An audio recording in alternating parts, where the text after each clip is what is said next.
Mark Stark POV. I can't help but sigh, my mind a whirlwind of worry as I watch this film. As a family man myself, I find myself relating to the Demonfather in ways I never expected. I'm from the Leaf Kingdom on the Evros continent, a noble lord from a family of moderate wealth and power.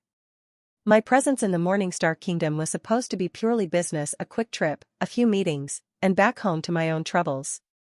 But fate, it seems, had other plans. My demon business partner got caught up in this Furlan Demon Film Festival, leaving me at loose ends in a city I found, quite frankly, mind-numbingly dull. So here I am, watching a demon film of all things, more out of boredom than any real interest. Or at least, that's how it started. Now, hours have passed, and I'm glued to my seat. I glance at my watch, startled to see that 2 hours have flown by. The film isn't even over yet, and you know what? I don't care. If it goes on for another hour, I'll sit here like an obedient hound, hanging on every word, every scene. Because this story of a powerful family brought low by rival schemes? It hits close to home. Too close, perhaps. I see myself in Don Corleone, a man trying to navigate the treacherous waters of power and family. The scene where Don Vito sets aside his bitterness towards the 5 families to stop a war, it's left me feeling conflicted. Rationally, I know it's the right move. But emotionally? There's a part of me that yearns for revenge, that wants to see the Don strike back at those who wronged him. I find myself sighing again, and I'm not alone. All around me, I hear similar sounds of frustration and concern. None of us want to see this end in disappointment. We're all invested now, all hoping for, what? Justice? Revenge? Peace? I'm not even sure anymore. What I do know is that this film has done something I never thought possible. It's made me, a human noble, empathize with a demon character. It's made me see past the horns and the red skin to the universal struggles of family, power, and morality. As the film continues, I find myself on the edge of my seat, my business worries momentarily forgotten.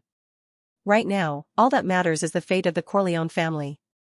Because in a strange way, it feels like my own fate hangs in the balance.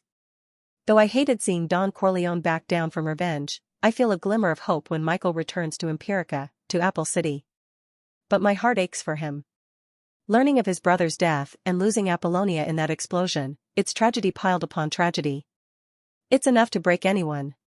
I'm amazed Michael hasn't lost his mind. In his shoes, I'd be consumed by hatred, driven mad by grief. But Michael, he's composed, eerily so. Yet beneath that calm exterior, I can see a controlled rage simmering.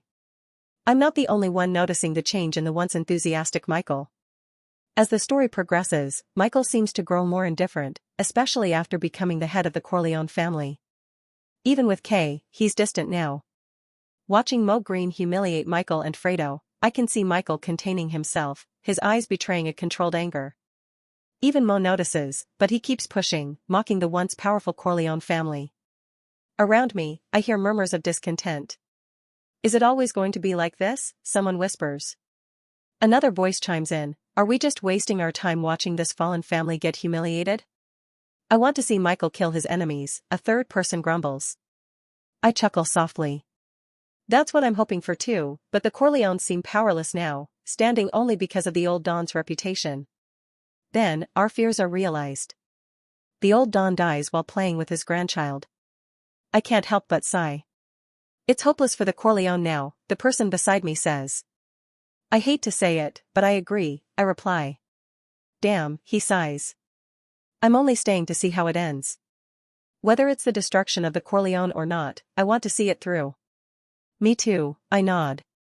The funeral scene unfolds, and I grit my teeth seeing the rival Dons, especially that wolf demon, Don Barzini, barely hiding their glee. As Michael welcomes them, someone nearby complains, ugh. This is it. I thought this film was good. I didn't think it was just a story of a fallen family. The baptism scene begins, and I hear demons around me scoffing at the idea of a demon embracing the Solaris faith. I can only laugh inwardly at their reaction. But then, the music shifts. It doesn't match the baptism at all. The soundtrack doesn't fit the scene, someone points out. Yeah, something's off, another agrees. And they're right. Suddenly, we see flashes of Corleone men preparing weapons. The contrast between the peaceful baptism and these ominous preparations is chilling. As the priest continues to chant, the tension in the theater is palpable. We're all on the edge of our seats, sensing that something big is about to happen. Could it be? Is Michael about to turn the tables? After all this build-up, all this apparent defeat, are we finally going to see the Corleone family rise again? The tension in the theater is electric as the scene alternates between the baptism and the Corleone enemies, seemingly relaxed and unaware. The priest's voice cuts through the silence. Michael, do you believe in the Lord of Light, the god of the sun, Solaris? I do. The scene shifts to Don Barzini, the wolf demon, strolling down the street, oblivious to what's coming. Do you believe that sun god is the only god that cares for us all, no matter our race? Michael's calm reply sends chills down my spine. I do. Goosebumps ripple across my skin as we watch the Corleone men meticulously preparing, the baby's cries adding an eerie backdrop. Michael, do you renounce your ancestor, the evil lord? My eyes widen as the scenes unfold with brutal efficiency. A rival Don, laughing with his friends, is suddenly kicked by Peter and shot with an enhanced shotgun. Michael's indifferent voice, I do renounce him. Mo Green, relaxing during a massage, barely has time to put on his glasses before he's shot directly in the eyes. Holy hellfire, someone shouts, their voice a mix of shock and awe. One by one, the Corleone enemies meet their ends. Don Tatalia, caught in bed with a woman, is riddled with bullets from a Tommy guns. I do renounce them, Michael intones, as the massacre continues. My heart is racing.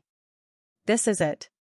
This is the revenge we've been waiting for, executed with cold, ruthless precision. The wolf demon, Don Barzini, tries to escape using a physical enhancement spell, but even that's not enough. He's cut down by a skilled shot from a police officer, clearly on the Corleone payroll. Around me, the audience is in an uproar. Gone is the disappointment from earlier, replaced by a mix of shock, excitement, and grudging admiration. By the nine hells, the demon next to me whispers, Michael's pulled it off. An elf behind me can't contain her amazement, the contrast, the baptism and the killings, it's horrifying and brilliant at the same time. I find myself nodding in agreement. This scene, this juxtaposition of sacred ritual and calculated violence, is unlike anything I've ever seen in cinema. As the baptism concludes and the last of the Corleone enemies falls, a hush falls over the theater. We're all trying to process what we've just witnessed. Then, slowly, a wave of applause begins to build. It starts as a few scattered claps, then grows into a thunderous ovation. I join in, my hands stinging from the force of my clapping. As the applause continues, I can't help but marvel at the journey this film has taken us on. From despair to triumph, from powerlessness to calculated revenge. And at the center of it all, Michael Corleone, baptized in both water and blood. Diane James POV. It's happening right before my eyes, a demon film that has the audience applauding even before it ends. I can scarcely believe it, yet I understand their reaction completely. The juxtaposition of the killings with Michael swearing by Solaris' name during the baptism, it's undeniably evil, yes. But it's also brilliant. Even that word feels inadequate to describe the mastery of the scene. I find myself in a moral quandary. How can something so sinister, so morally reprehensible, be so captivating?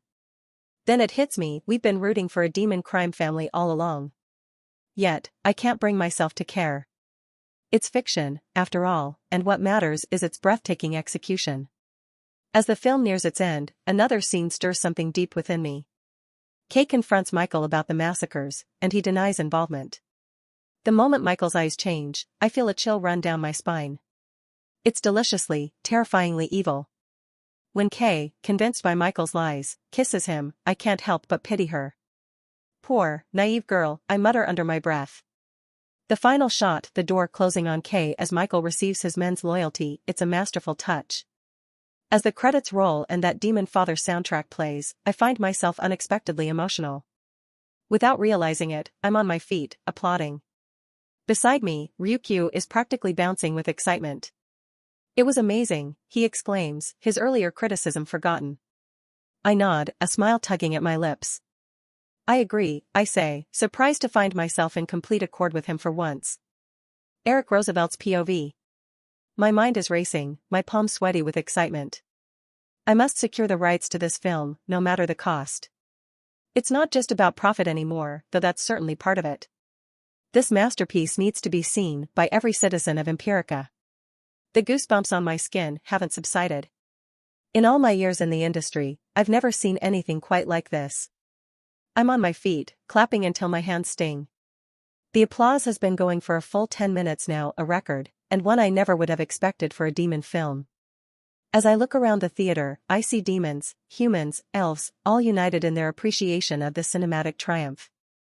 It's more than just entertainment, it's a cultural phenomenon in the making. Unbelievable, I hear someone nearby mutter. A demon film, who would have thought?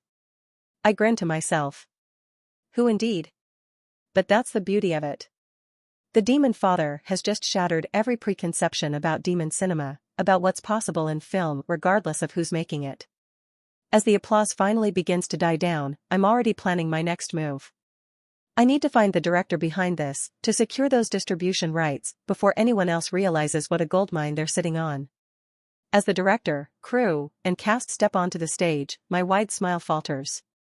There, standing before us, is Arthur Morningstar. I'd completely forgotten about him. For 3 hours, I was so engrossed in this masterpiece that I'd forgotten it was the creation of a demon prince everyone looks down upon. A prince I dismissed without a second thought. I quickly shake my head, steeling my resolve. It doesn't matter if this film came from the evil lord himself. I will get the rights for it. Arthur's POV. I've done it. I've finally done it. The audience is impressed. Their applause washes over me like a wave, validating all our hard work. For a moment, I find myself waiting for a system notification, a sign that I fulfilled my mission. Then I remember I need to make this a box office success to complete the task. Focus, Arthur. One step at a time. I step up to the microphone, scanning the sea of faces before me. Demons, humans, elves, all united in their appreciation of our work. It's a sight I never thought I'd see. I am glad that everyone was enjoying the film from this trashy prince, I say, unable to keep a hint of satisfaction from my voice. I am honored. Laughter ripples through the audience. Some laugh out of embarrassment, realizing they'd underestimated me. Others laugh with genuine mirth, appreciating the irony. A few, I notice, don't laugh at all, they're too busy reassessing everything they thought they knew about demon cinema. I don't care about the reasons. What matters is that we've made an impact. Me, my team, we've done what everyone said was impossible. As I look out at the crowd, I catch sight of a human in expensive clothes, his eyes gleaming with a look I recognize all too well. It's the look of someone who's just spotted a golden opportunity. Inwardly, I smile. Let them come. Let them see what this trashy prince can do. Because this is just the beginning. I can't help but smirk as I continue my speech. Some were calling my film trash before it even began. Another wave of laughter ripples through the audience. They remember the naysayers, the doubters. My eyes find the guy in the front row who had been particularly vocal about his low expectations. He's shrinking in his seat now, trying to avoid the stares. Part of me wants to revel in his discomfort, but I decide to take the high road. Clearing my throat, I redirect the attention. What you've witnessed today wouldn't have been possible without my team, and the incredible actors who took a chance on me and this project. The audience breaks into genuine applause, and I feel a surge of pride for my crew. Of course, I add with a self-deprecating chuckle, while they believed in me, they also had their doubts. My infamous reputation preceded me, after all. More laughter. But today, I proved the doubters wrong and the believers right. Suddenly, a voice cuts through the crowd, woo. You did good, Michael. The audience erupts in laughter, and more voices join in. You're amazing, Michael. You're my new idol. I can't help but smile wryly at the comments. Easy there, I say, holding up my hands in mock surrender. Stop calling me Michael before I forget my own name. The laughter that follows is warm, appreciative. It's a far cry from the skepticism I faced just hours ago. As I wrap up my speech, I decide to go out with a bang. Today, we didn't just introduce a colored film. We introduced a masterpiece. It's a bold claim, but looking out at the sea of impressed faces, I know no one's going to argue. Then, with a playful glint in my eye, I add, if anyone here wants to discuss the colored camera technology or the rights to our film, you can talk to me later. I'm very eager about it. More laughter, some cheers. I can see a few industry bigwigs perking up at this, their eyes gleaming with interest. With a final wave, I step down from the stage, my heart pounding with a mixture of exhilaration and relief. As I make my way through the crowd, I'm accosted by well-wishers, critics eager for interviews, and more than a few industry players trying to get a word in about distribution rights. But amid the chaos, my mind is already racing ahead. This is just the beginning. We've proven what we can do, but now it's time to build on this success. Arthur's POV. Just an hour after The Demonfather premiered, I find myself inundated with requests from major distributors and companies. It's a dizzying change from being the trashy prince everyone ignored. I decide to meet with Louis Bell, a representative from Impact, a famous electronics company known for their cars, cameras, projectors, and vinyl record players. We're at Underworld Cuisine, one of the city's most expensive restaurants. The irony of negotiating a deal for my demon mob film in a place called Underworld Cuisine isn't lost on me. Louis, dressed in an expensive suit with equally pricey glasses, leans forward. "Mr. Morningstar," he begins, his tone a mix of condescension and forced politeness, "the colored camera you have isn't really groundbreaking. There have been colored pictures before, but the technology has been limited." I resist the urge to roll my eyes. Of course, they want to downplay my achievement. He continues, "Since there's nothing truly new about the technology, we're simply asking to license the patent for a reasonable price." He names a figure that's insultingly low, barely more than pocket change for a company like Impact. I have to fight to keep from laughing out loud. Instead, I maintain a neutral expression, channeling my inner Michael Corleone. If there's one thing I learned from directing The Demonfather, or rather, adapting The Godfather, it's the power of a good poker face. "I'm afraid I can't accept such an offer," I say calmly, watching Louis's expression carefully. "You see, Mr. Bell, while colored pictures may not be new, our technology represents a significant leap forward. It's not just about still images, we've created a way to capture full-color moving pictures. That's unprecedented." I finish my pitch, but Louis's face remains impassive. Clearly, he's not easily impressed. "You see, Mr. Morningstar," Louis begins, his tone patronizing, "we have to consider various factors for the production of these colored cameras. The manufacturing cost, the marketing, and of course, since it's a colored camera, the price would be significantly higher than black and white models." He leans forward, his eyes narrowing. "We'd be risking a considerable amount of money, and we don't even know if these colored cameras will sell. So what I've offered, the licensing rights, the royalties. It's already very reasonable." I resist the urge to roll my eyes again. Instead, I nod along, feigning understanding. Sometimes, you have to let them talk themselves out. "Whether it'll sell or not isn't the question, Mr. Bell," I counter, my voice calm but firm. "I'm confident it will sell and become the new standard for the picture industry." Louis strokes his chin, a hint of curiosity breaking through his skepticism. "How so?" I take a sip of wine, allowing a small smile to play on my lips. "Didn't you see the colored film I've recorded with my camera?" I ask, savoring the moment. "Just an hour ago, this film premiered and received a 10-minute standing ovation. This film will be the best marketing for the colored camera because it's made such a strong impression." Louis raises an eyebrow, but then drops a bombshell. "I'm sorry, Mr. Morningstar, but I haven't actually seen the film you made with that camera of yours." I nearly choke on my wine. "You haven't seen it?" Louis nods, completely unabashed. "Yes. I've heard about the film from my business partners who watched it, they said it was good. But I don't care. All that matters to me is that the film was in color." I set down my glass, my appetite gone. "If you haven't watched the film, then we have nothing to discuss. You can't understand how much this film will impact the colored camera market." I stand, ready to leave. "And I certainly won't agree to your offer." Louis frowns, realizing he's losing control of the situation. "Wait, Mr. Morningstar," he says hurriedly. "I don't really think a film, whether it's as good as they say, will really affect the sales, dash." I can't help but chuckle as I turn to leave. "That's exactly why you need to see the film first. When you've done that, then we can meet again to discuss this properly." As I walk away, I can feel Louis's eyes boring into my back. He underestimated me, underestimated my film. Louis Bell's POV. I watch the arrogant, trashy prince strut out of the restaurant, my blood boiling. If not for the fact that your colored camera is protected by global copyright laws, I'd just copy the whole damn thing, I mutter under my breath. A wave of humiliation washes over me. To be dismissed so casually by an infamous, exiled prince, it's almost too much to bear. I scoff at the thought of his precious film making any real difference in camera sales. As if I have time to watch some demon's vanity project. I'm Louis Bell, for heaven's sake. I have better things to do with my time. That damn prince is stubborn, but soon he won't be so.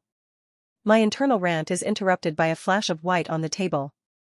A piece of paper, presumably left behind by that ex-prince. Curiosity gets the better of me, and I reach for it. As I read, my jaw clenches. If Impact Electronics can't make a decision by tomorrow, I'll have little to lose. There are other companies, rivals of Impact, willing to acquire the license for my technologies. I'm sure some of them watched my film and are prepared to make a good offer. Yours truly, Arthur Morningstar. Anger surges through me. I crumple the paper and toss it aside, my mind racing. The audacity of this demon, trying to play hardball with me. But, what if he's not bluffing? What if our competitors have seen this film and are ready to pounce? Can I really risk losing this opportunity over my pride? I grit my teeth, coming to a decision I never thought I'd make. Fine, Morningstar, I growl.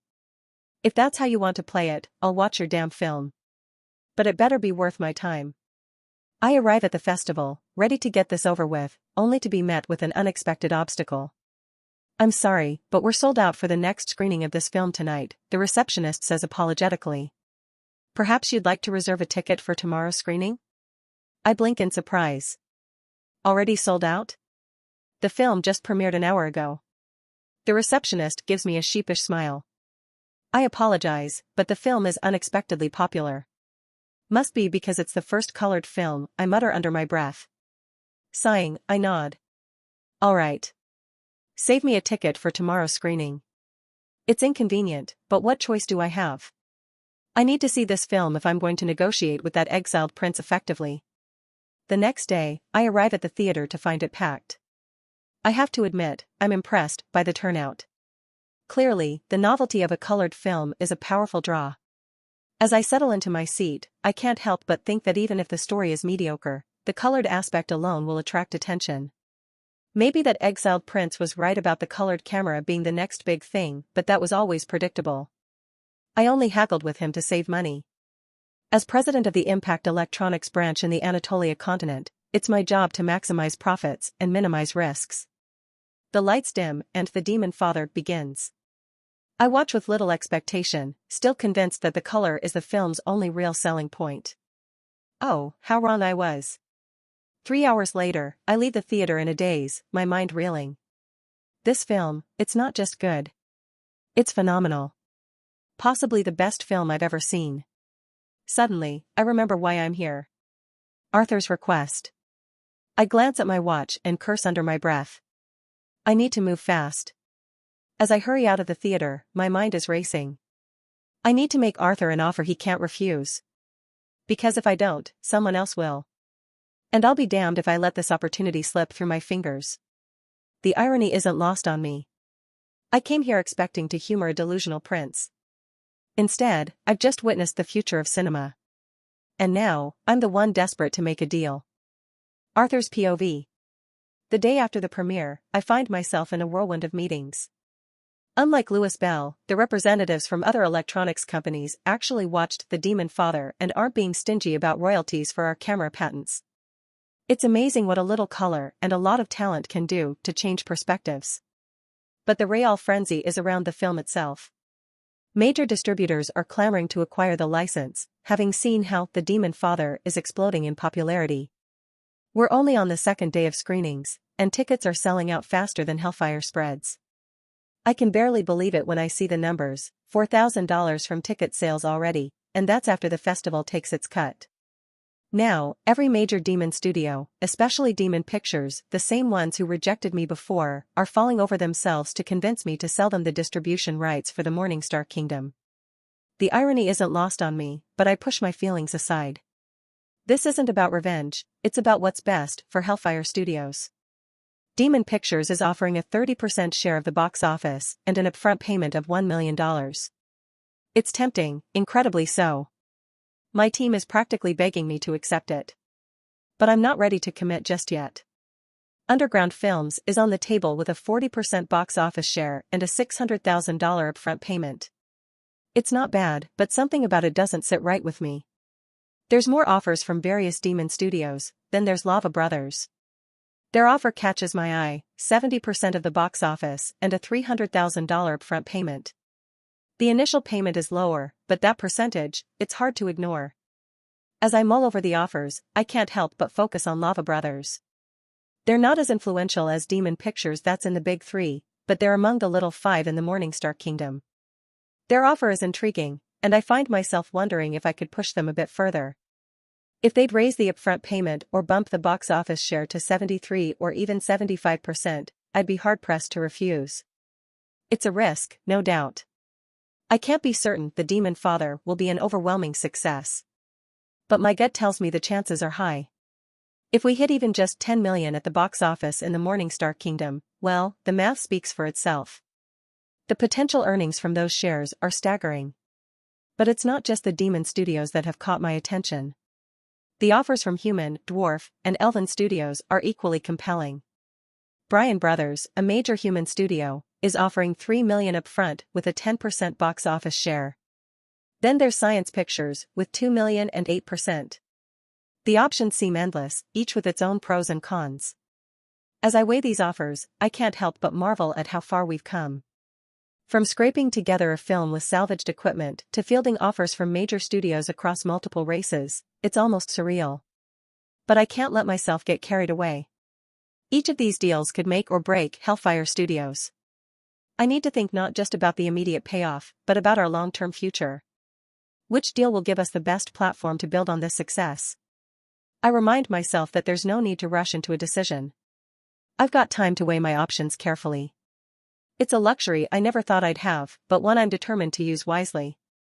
The day has been a whirlwind of meetings, film studios, electronics companies, all clamoring for a piece of the Demonfather pie. It's exhausting, but exhilarating. When Lewis Bell finally walks in, I can't help but smile at the change in his demeanor. Gone is the condescending businessman from yesterday. In his place is a man who's seen the light, or in this case, the color. Mr. Morningstar, he begins, his voice noticeably more respectful, I've reconsidered our previous discussion. Impact Electronics would like to offer you a 15% royalty on the colored camera patents. I raise an eyebrow, remembering his initial lowball offer of 4%. That's quite a change of heart, Mr. Bell. He has the grace to look slightly embarrassed. Yes, well, after seeing your film, I realized I may have underestimated the potential of this technology. I nod, keeping my expression neutral, despite the satisfaction I feel. I appreciate your candor. And I accept your offer. Lewis visibly relaxes, but I'm not done yet. However, you should know that while other companies have offered 15% or lower, but with milestone payments and minimum guarantees, I hope Impact is prepared to be competitive in those areas as well. He nods quickly. Of course, of course. We can certainly discuss those details. After we hammer out the patent licensing deal, Lewis surprises me with another proposal. Mr. Morningstar, Impact would also like to discuss the possibility of product placement in The Demonfather. We'd be willing to pay for our brand to be featured in the film. I can't help but chuckle. You're not the first to make such a proposal, Mr. Bell, I say, thinking of the other companies who've approached me with similar ideas. But I'm certainly willing to discuss it. As Lewis leaves, looking far more satisfied than when he arrived, I feel a wave of exhaustion wash over me. It's been a long day of negotiations and decisions. I make my way back to my humble home, the studio that's become so much more than just a workspace. As I settle into my makeshift bed, surrounded by the tools of our trade, I can't help but feel a sense of accomplishment. We've come so far, so fast. From a laughingstock to the belle of the ball, all because we dared to dream in color. As I drift off to sleep, my mind is still buzzing with possibilities. Tomorrow brings more decisions, more negotiations. But for now, I'll allow myself this moment of satisfaction. Richie Robbins POV. As a demon priest of the Solaris Church branch here in the Morningstar Kingdom, I'm no stranger to prejudice. It's not just me, all demon followers of Solaris face the same discrimination. But what of it? These close-minded demons who look down on us have no real power over the followers of Solaris. Let them try to harm even one of our members. They'll face the fury of the Solaris religion and our Lord Solaris himself. It's a comforting thought, even in the face of daily sneers and whispers. Today started like any other, tending to my priestly duties. But then I overhear something unusual. A group of our choir demon orphans are huddled together, whispering excitedly. "Did you guys watch the Demonfather? It was so good." "Yeah, Michael is so cool." "But is it really right to admire such a film? I mean, it kind of disrespects our religion, dash." "Shoo. Don't talk about it." I frown, stepping closer. "Is there anything I should know about, children?" The orphans scatter like startled imps, their faces a picture of panic. One of them stammers, Priest Robbins. "It was nothing." I raise an eyebrow, trying to keep my voice gentle but firm. "Thou shalt not lie, my child." "What is it?" They exchange nervous glances, before one reluctantly hands me a newspaper. "What could this be?" I mutter, unfolding it. The headline screams at me, "First ever colored film is a demon film." Yet it was not only colored, it was also the best film I've seen. Confused, I start reading. What does this colored film have to do with our religion? But as I read on, my confusion turns to dismay. One line in particular catches my eye. As a demon critic, the best scene for me is the baptism scene. I love every scene of it. Every disrespect to Solaris was both funny and exciting. It was so bold for the exiled prince to even include it. My frown deepens as I study the black and white photo of Arthur Morningstar in what appears to be a baptism scene. Wait a minute. Isn't this the exiled prince who shot a film in our church a few weeks ago? I ask, more to myself than the anxious orphans. The pieces start falling into place, and a cold dread settles in my stomach. We allowed a film to be shot in our sacred space, and this is how they've used it? To mock our faith? Vivian Westwood's POV. It's been a few days since The Demonfather premiered, and I still can't wrap my head around the buzz it's creating. A film made by that exiled prince, of all people, has the entire capital of the Morningstar Kingdom talking. As the actress who played Apollonia, I'm suddenly finding myself recognized everywhere I go. It's strange, to say the least. Just this morning, my neighbors in the Center District apartment complex were practically falling over themselves to talk to me. And don't even get me started on my trip to the market. "Apollonia. You're alive," a group of teenagers shouted, their eyes wide with excitement. Some idiot even yelled, "Please go see Michael." I appreciate the attention, really. It's gratifying to see my work recognized, to be part of something so well received. But dealing with these people? It's exhausting. Who would have thought a film by an exiled prince could generate this much admiration? It's almost unbelievable. As I think about the film's success, I can't help but remember that scene, the kiss with Arthur. I quickly shake my head, trying to dislodge the memory. I found myself buying newspapers every day lately, something I never used to do. But The Demonfather is always featured, and I can't resist reading what they're saying about the film, and, if I'm honest, about my performance. Though I've been a bit disappointed to find little mention of myself in the articles. Not that I mind too much. It's enough to be part of such a successful film. Back in my apartment, I settle on my bed with my stack of newspapers. As I read through the articles, I can't help but chuckle at the praise for the baptism scene. I wonder how the Solaris Church is reacting to that. It's funny, really. When I first took this role, I never imagined it would lead to all this. Fame, controversy, endless newspaper articles, it's a whole new world. Of course, not all the reviews are glowing. I can't help but smirk as I read some of the more critical pieces, especially those from newspapers clearly aligned with the Solaris faith. Most of these are from human countries, their outrage practically leaping off the page. A barbaric film. Uncivilized, and so violent. We must condemn this kind of cinema that disrespects faith so blatantly. I roll my eyes. As if their civilized world is free from violence. Another paper takes a different tack. How can this film receive such praise? It clearly romanticizes criminal families. These are real problems in many countries, and they certainly don't adhere to any moral code like the Corleones. I snort. Clearly, they missed the point entirely. But the one that really gets me is from BM News, owned by Arthur's brother, Bobby Morningstar. Their review is laughably brief: "This film is nothing but trash. Anyone liking it is equally trashy." Real professional journalism there, Bobby, I mutter, shaking my head. It's painfully obvious that Arthur and his brother aren't on the best terms.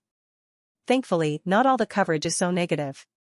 I eagerly turn to the Furlan Daily, which has been singing the Demonfather's praises for days now. But what really catches my eye is a series of articles by a journalist named Donald Friesen. This guy, he's something else. He's been watching the film consecutively for days, analyzing every detail.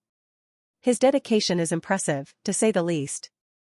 I lean in, engrossed in his latest piece. I've watched the Demonfather 10 times now. Each day, I've tried to buy tickets for all 3 screenings, though sometimes I've been unlucky. After all this viewing, here's what I've discovered. I dive into Donald's latest analysis, my eyes widening with each paragraph. In the scene where Michael meets Sollozzo, pay attention to the painting in the background.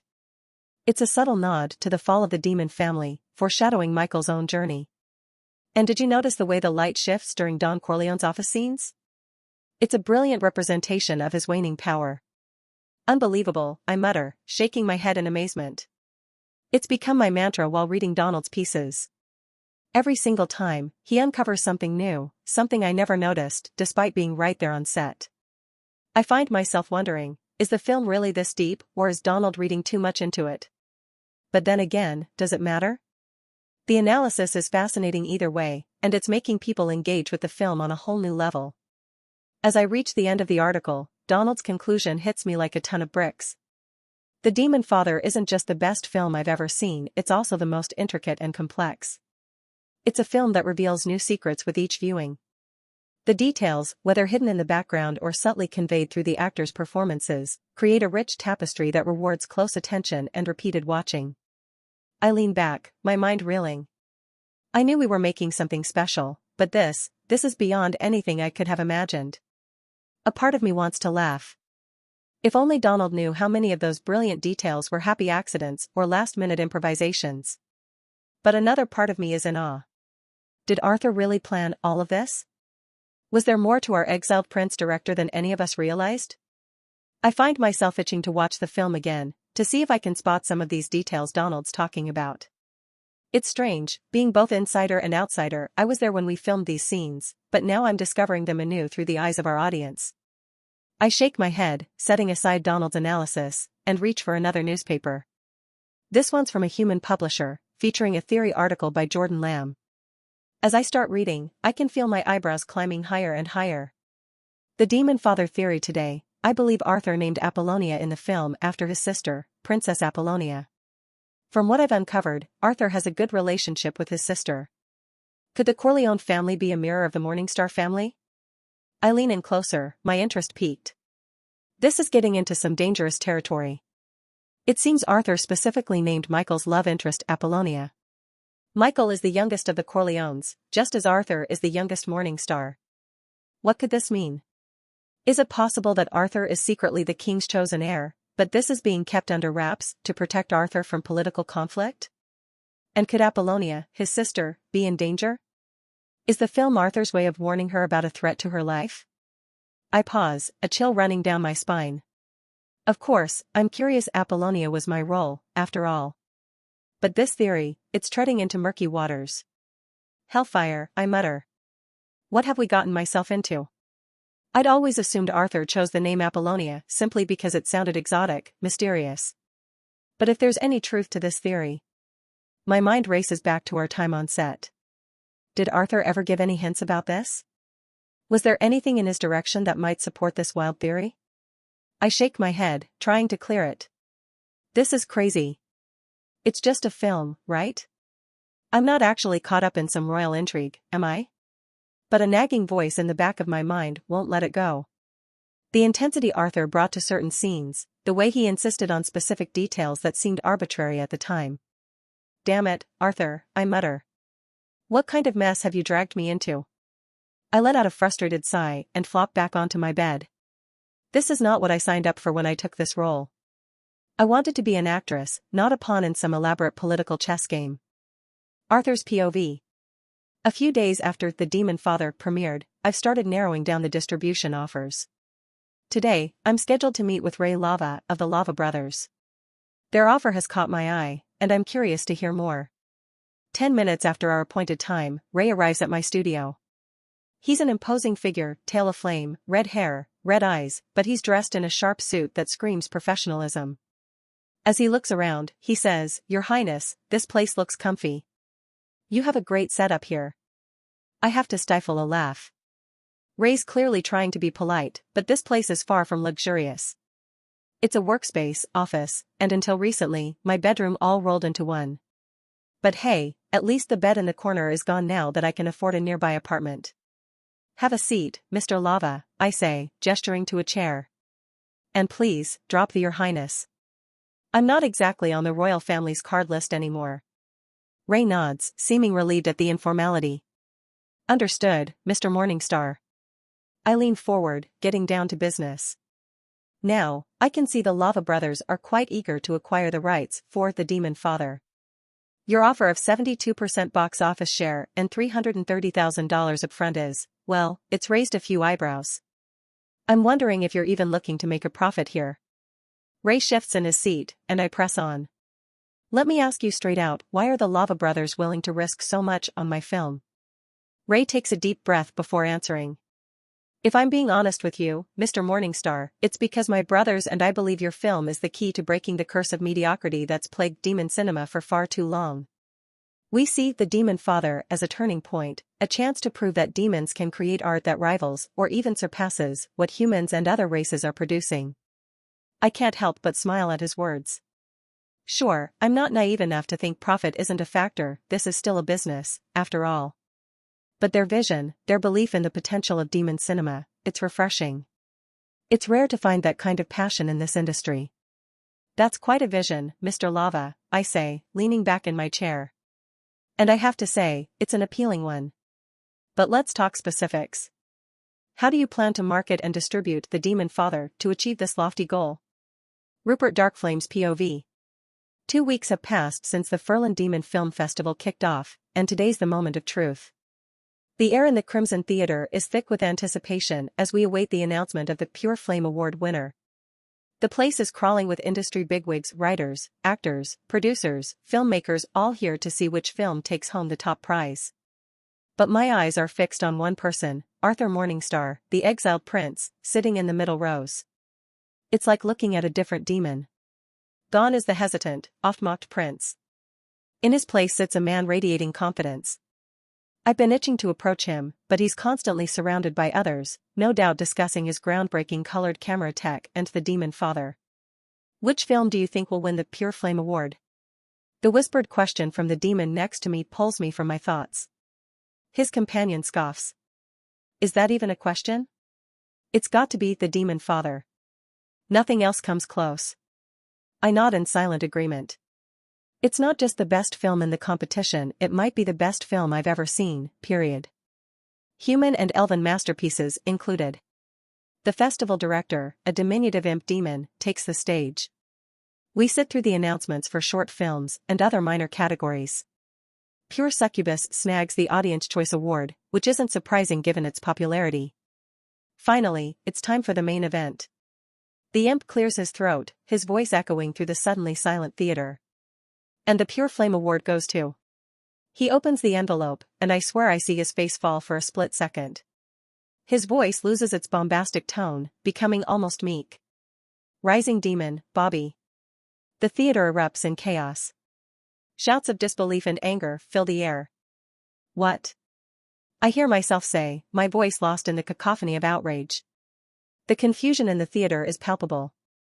Voices rise in a cacophony of disbelief and anger. "Rising Demon, Bobby? Are they serious?" Someone near me sputters. Another voice chimes in, incredulous, "I don't remember anyone even watching that film. Did it even screen?" I'm still trying to process what's happening when the director of the winning film steps onto the stage. As he accepts the award, the audience falls into a stunned silence. It's Bobby Morningstar, Arthur's brother. "Thank you for this prestigious award," Bobby says, his voice dripping with smug satisfaction. He launches into a speech, acting as if the award was destined for him all along. I look around, trying to make sense of what just happened. Most of the audience is on their feet, gesticulating wildly. Some are heading for the exits, disgust clear on their faces. I can't help but turn my attention to Arthur, and I'm not alone. Half the theater seems to be watching for his reaction.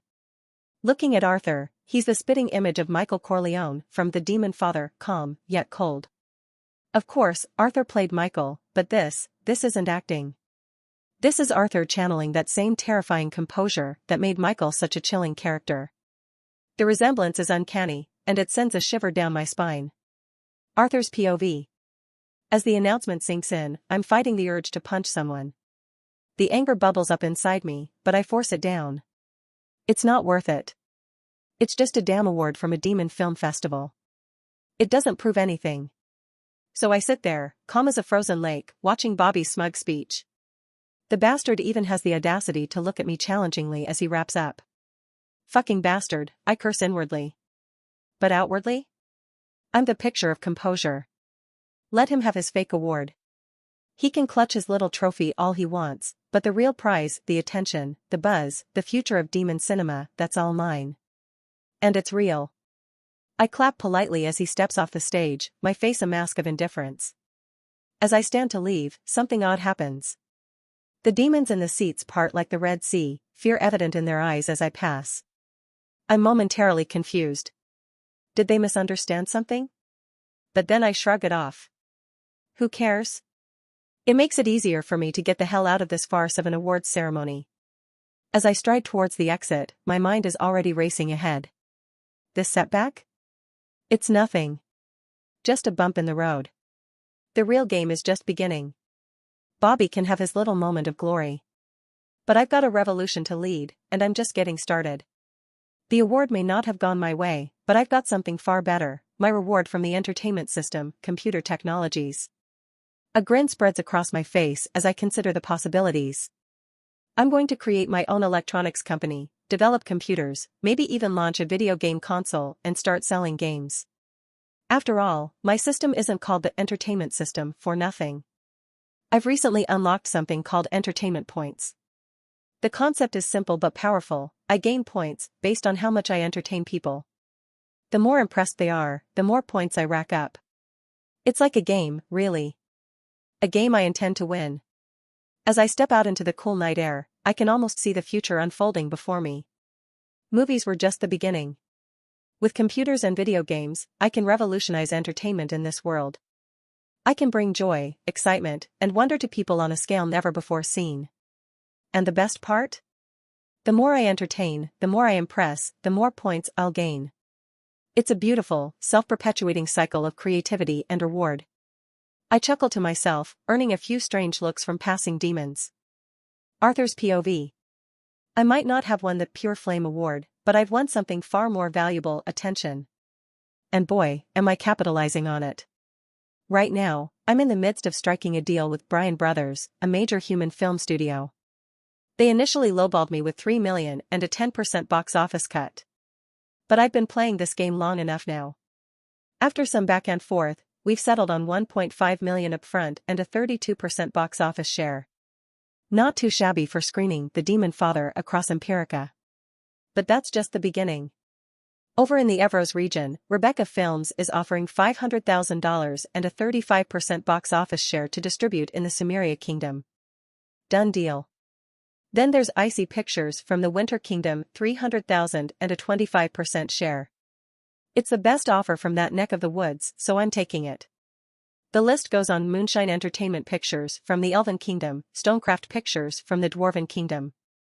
I've spent weeks negotiating, but it's paying off big time.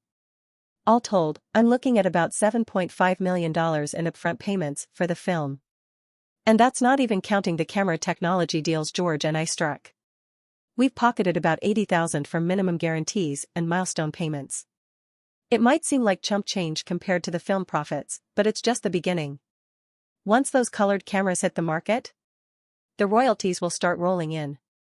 George and I might never have to work another day in our lives. But I'm not stopping here. This is just the foundation. With the entertainment system at my disposal and these resources at my fingertips, I'm poised to revolutionize not just demon cinema, but the entire entertainment industry across all races. Movies, cameras, computers, video games, it's all coming together. Riding high on my recent successes, I head back to the studio, eager to surprise my loyal crew with news of a well-deserved raise. But as I approach, I'm met with an unexpected scene, my team facing off against a group of intimidating, yet professionally dressed demons. Klein spots me first, relief washing over his face. "Boss, we have visitors from Furland Bank. They're here about the loan." One of the suit-clad demons turns to me, his expression stern. "Mr. Morningstar, we're here on behalf of Furland Bank. We're requesting immediate and full repayment of your outstanding loan." I blink, caught off guard. "Excuse me?" I was under the impression that I had a 6-month grace period before repayment was due. "It's only been about 2 months. The demon clears his throat, looking slightly uncomfortable. "Yes, well, there's been a change in policy due to recent events. The bank has decided to call in all high-risk loans effective immediately." My mind races. This is a problem. Sure, I've negotiated deals worth millions, but it's all still on paper. The money's coming, but it's going to different banks, and what I have received isn't in my Furland bank account yet. I take a deep breath, maintaining my composure. "I see. I'll need a day or two to arrange the transfer of funds, but you can assure Furland Bank that they'll receive full repayment, including all accrued interest." The bank representatives exchange glances, clearly not expecting such a calm and assured response. "Very well, Mr. Morningstar," the lead demon says, his tone a mix of surprise and respect. "We'll inform the bank of your commitment. They'll expect the full amount within 48 hours. As they turn to leave, I can't help but wonder about the timing of this. Is it just a coincidence, or is someone trying to put pressure on me? Once they're gone, I turn to my bewildered crew. "Well, looks like we've got some financial juggling to do. But don't worry, we've faced bigger challenges than this." Klein steps forward, concern etched on his face. "Boss, are we in trouble?" I smile, placing a reassuring hand on his shoulder. "Not at all, Klein. In fact, we're doing better than ever. This is just a small hiccup. And speaking of our success, how about we discuss those raises I promised?"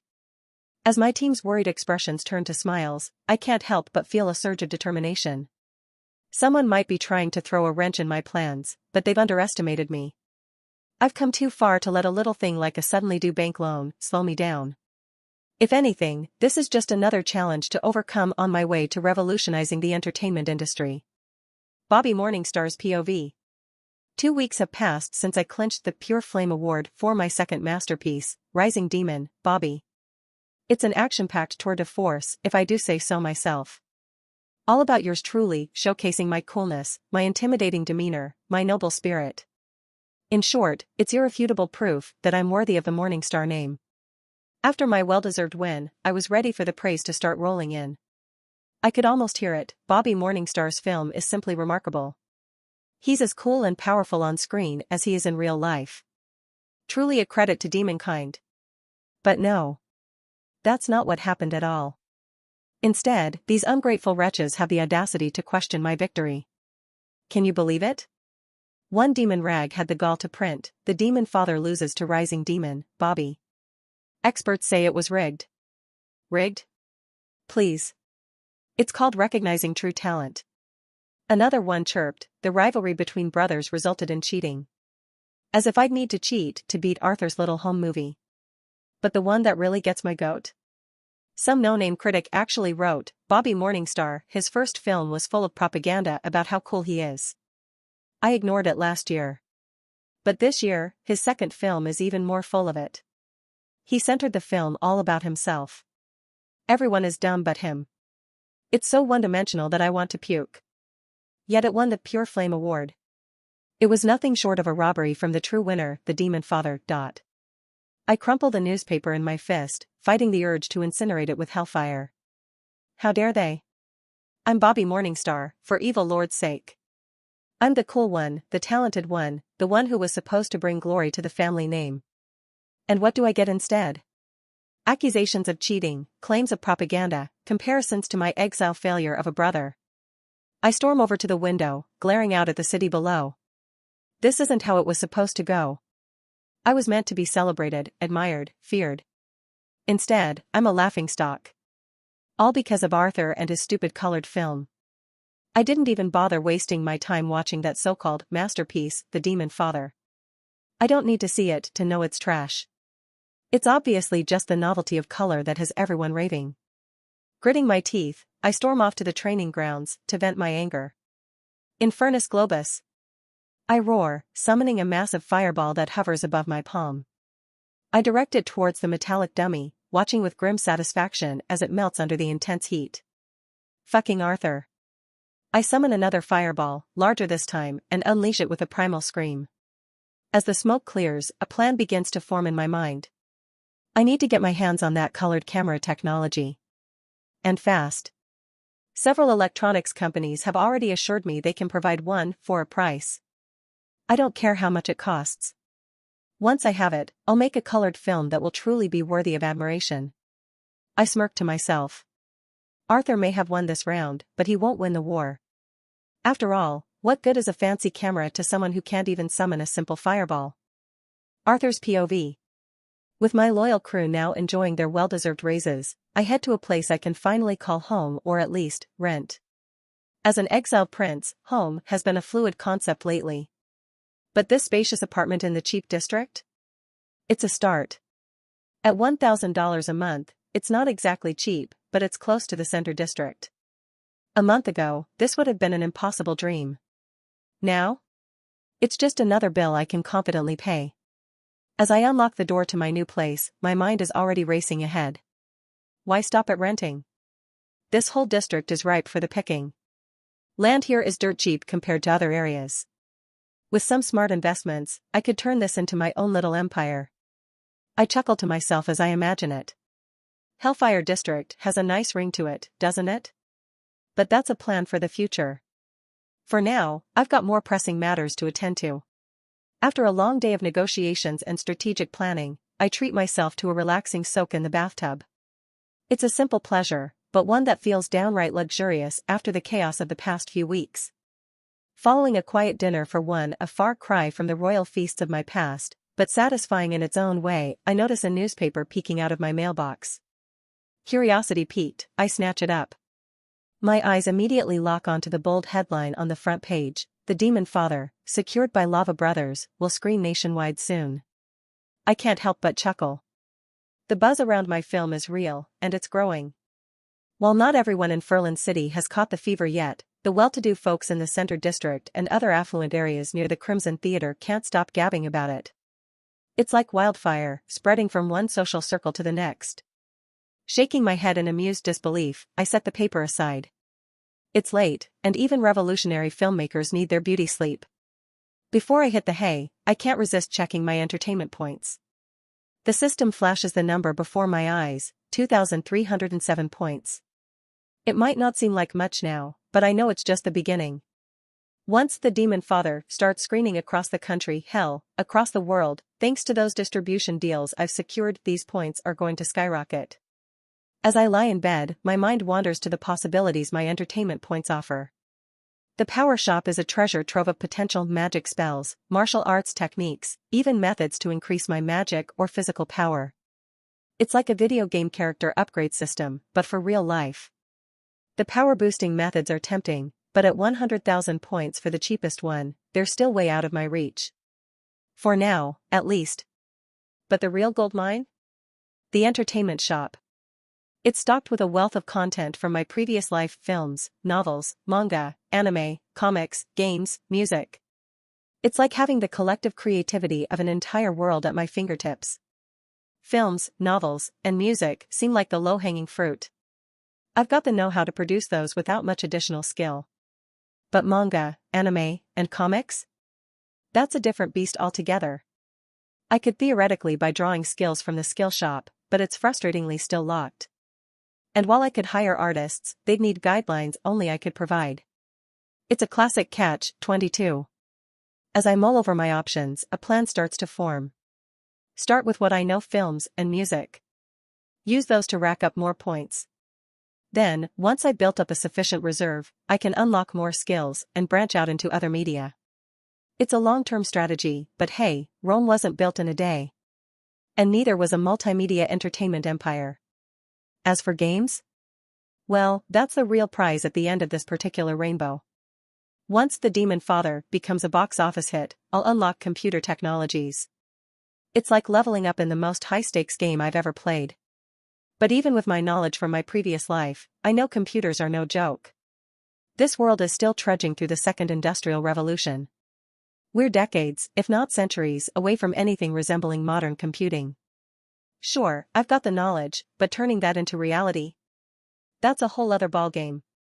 I'm looking at building something with the power of an 80s or 90s computer, but without any of the infrastructure or components that made those machines possible.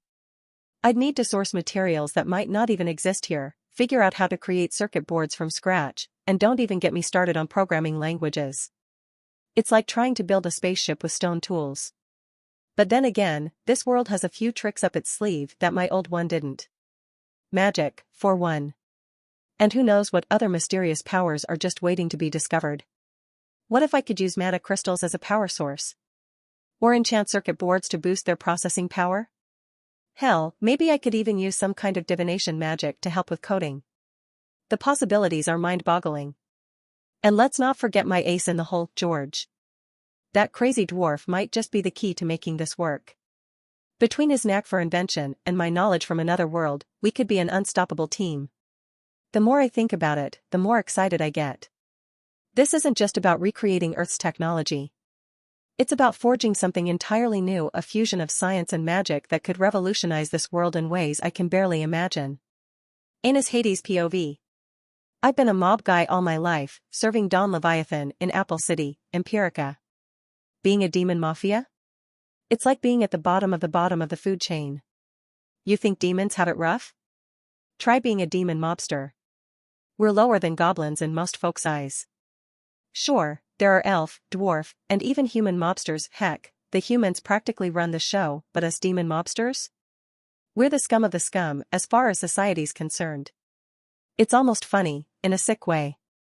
Don Leviathan's got a stricter moral code than most respectable folks. No drugs, no hurting civilians unless it's self-defense, and if possible, don't fight back at all. We even help out the poor and discriminated, no matter their race. Our racket? Gambling, selling old forbidden magic spells on the black market, peddling magic cores at discount prices. Hardly the stuff of nightmares. But does that matter to the general public? Not a chance. But hey, I get used to it. It's just another day in the life of a demon mobster. I spot a demon kid hawking newspapers and decide to do my bit for the community. I toss him a few coins and grab a paper. As I'm walking, I unfold the Moon Daily, straight from the Moon Kingdom, no less. The headline catches my eye, The Demonfather. Well. A demon film about the mob? Now that's something you don't see every day. But what really gets me is the review underneath. Diane James, that elf critic who's harder to please than a dragon with a toothache, gave it 5 stars. 5. This is the same critic who can't even bring herself to give Human Flicks a solid 4. I have to read it twice to make sure I'm not seeing things. A demon film, not just good, but good enough to earn top marks from the toughest critic in the business? Anus Hades POV. Reading the review about the demon film was full of praise from such a picky critic. I find myself curious about this so-called film, The Demonfather. I haven't watched the film yet, and I don't know if Diane was telling the truth or not, but it has certainly piqued my curiosity. After all, it's a film about my kind. I just closed the newspaper when I saw a billboard in the distance that boldly displayed The Demonfather showing on October 10, 1271. The colorful billboard has the Bryan Brothers label on it, and the design of the picture evokes a powerful feeling within me. It's a picture of an old vampire demon, wearing a black suit with a blood-red rose pinned to his lapel. He's dressed in a finely tailored, pinstriped suit with wide lapels, a crisp white shirt, and a black tie. He sits regally in a high-backed leather chair, exuding an air of authority. Looking at the picture, it reminds me of Don Leviathan. His style is similar to that, but somehow, the old demon on the billboard picture conveys a sense of authority and power that somehow exceeds my view of Don Leviathan. Is this the film that infamous critic is raving about? I mutter to myself as I glance at the closed newspaper in my hand. October 10th is just around the corner. I quickly make my way to the local theater box office. I don't mind using some of my savings to secure a ticket for the October 10th showing. This is one film I simply must see for myself. Arthur POV. My film is set to premiere nationwide in the Morningstar Kingdom in about a week, on October 3, 1271. In the few weeks since finalizing the agreement with the Lava Brothers, LB has been aggressively advertising the film through billboards, newspapers, and their own magazines. My team and I, along with the cast, have been exceptionally busy. I've hired workers to plaster posters and distribute lobby cards in public spaces like bus stops and theater lobbies. We've also been making the rounds on radio channels partnered with Lava Brothers, discussing the film. I suggested a publicity stunt to the Lava Brothers for additional marketing. Today, we've organized an unusual event where most attendees have already seen The Demonfather. We're facing journalists invited by Lava Brothers, fielding questions about the film. At my insistence, we're also taking questions from the general public. A dwarf approaches the microphone, his voice tinged with skepticism. My friend told me that The Demonfather was a masterpiece. I've never watched the film, so I don't believe it. So, Prince Director, is my friend telling the truth? The term Prince Director elicits chuckles from the crowd. I lean into the microphone, a wry smile playing on my lips. Are you seriously asking me that? If I said yes, would you believe me, considering I made the film and might be biased? Laughter ripples through the audience. The dwarf, undeterred, continues, maybe. After all, The Demonfather didn't even win the festival's main award. I chuckle inwardly, wondering if this dwarf was planted by someone with a grudge or if he simply dislikes me. Either way, I can only respond diplomatically. I couldn't say how good it really is, but one thing is certain, you'll only know when you've watched it for yourself. Thank you. As I step back from the microphone, I can't help but feel a mix of pride and anticipation. Regardless of the skeptics, I know the film speaks for itself. The real test will come when it hits theaters across the kingdom. Anubis Flameworth POV. I've been relentlessly checking for updates on The Demonfather's nationwide premiere lately. It's a film my cousin recommended after he watched it at the film festival. Initially, I thought my cousin was overly excited about a worthless film. I felt it would be a waste of my time, especially considering the illegal operations of my gang around Furlan City that demand my attention. I assumed my cousin was exaggerating, particularly when he kept rewatching it. But only after experiencing the full film did I understand why his enthusiasm was justified. After watching it, I became even more obsessed than my cousin. Why? As the head of a gang in the city, I relate deeply to the film, the story, the power dynamics, the use of magical firearms, the deaths. It portrays how dangerous gang life can be, while simultaneously making the life of a powerful mob boss seem alluring and glamorous. The film captures the duality of our world, the grit and the glory, the danger and the allure. It doesn't shy away from the harsh realities, yet it paints our lifestyle with a seductive brush that's hard to resist. I find myself drawn to the character of Don Corleone, the aging demon patriarch. His struggle to maintain power, to protect his family while navigating the treacherous waters of the underworld, it's like looking into a mirror of my own life. The scenes of strategic planning, of deals made, of loyalty tested and betrayal punished, they resonate with me on a visceral level. It's as if the director have peered into the soul of our world and laid it bare on the screen. And yet, despite its unflinching portrayal of violence and corruption, there's a strange beauty to it all. The cinematography, the music, the performances, they elevate our often brutal reality into something almost poetic. I've lost count of how many times I've rewatched it since the festival. Each viewing reveals new layers, new details I missed before. It's become more than just a film to me, it's a reflection, a guide, a warning, and a celebration all at once. Boss, this is all the latest newspapers featuring the Demonfather topic. Lost in thought, I heard my men entering, presenting me with a dozen newspapers. Good work, I said with a nod, leaning back in my chair, one hand resting on the armrest while the other gently stroked my chin. My gaze was steady, almost piercing, as I regarded my subordinate. This simple action revealed how deeply the Demonfather had influenced me. I'd begun to incorporate Michael's demeanor and facial expressions lately, and I'd noticed my men starting to respect me more for it. I checked each newspaper, scanning for the latest topics about the film. It had become my perfect way to unwind from mob life, immersing myself in anything related to the Demonfather. Boss, I've been meaning to ask. My subordinate hesitated, is there any important reason why you're so interested in the Demonfather? Are you planning something big, inspired by the film? Inwardly, I felt uncomfortable. There was no important reason at all for my obsession with the Demonfather. But, maintaining a composed posture and an indifferent face, I crafted an excuse. The Demonfather isn't just entertainment, it's a study in power dynamics and strategy. Every scene, every dialogue holds lessons we can apply to our operations. I'm analyzing it to stay ahead of our rivals and strengthen our position in Furland. In our world, knowledge is power, and this film is a goldmine of insights. I paused, fixing my subordinate with a stern look. Never underestimate the value of learning from others' experiences, even if they're fictional. Now, is there anything else you need to report? My response seemed to satisfy him, and I could see a glimmer of admiration in his eyes. As he shook his head and left, I turned back to the newspapers, silently thankful that my quick thinking had turned a potential moment of weakness into an opportunity to reinforce my authority. As I read through each newspaper, I noticed several were criticizing the Demonfather. I chuckled inwardly. Despite being a mob boss, I understood the real reason behind these negative reviews. These newspapers had connections to major demon studios that failed to secure the license rights for the Demonfather. Now, they were attempting to tarnish the film's image out of spite and competition. Besides the Lava Brothers, who had acquired the rights, studios like Demon Pictures and Underground Films were using every resource at their disposal to downplay this masterpiece. It wasn't just Demon Studios either. Human major studios that missed out on the rights were also leveraging their connections to paint a negative picture of the film in the press. As I pondered this, a dangerous thought crossed my mind.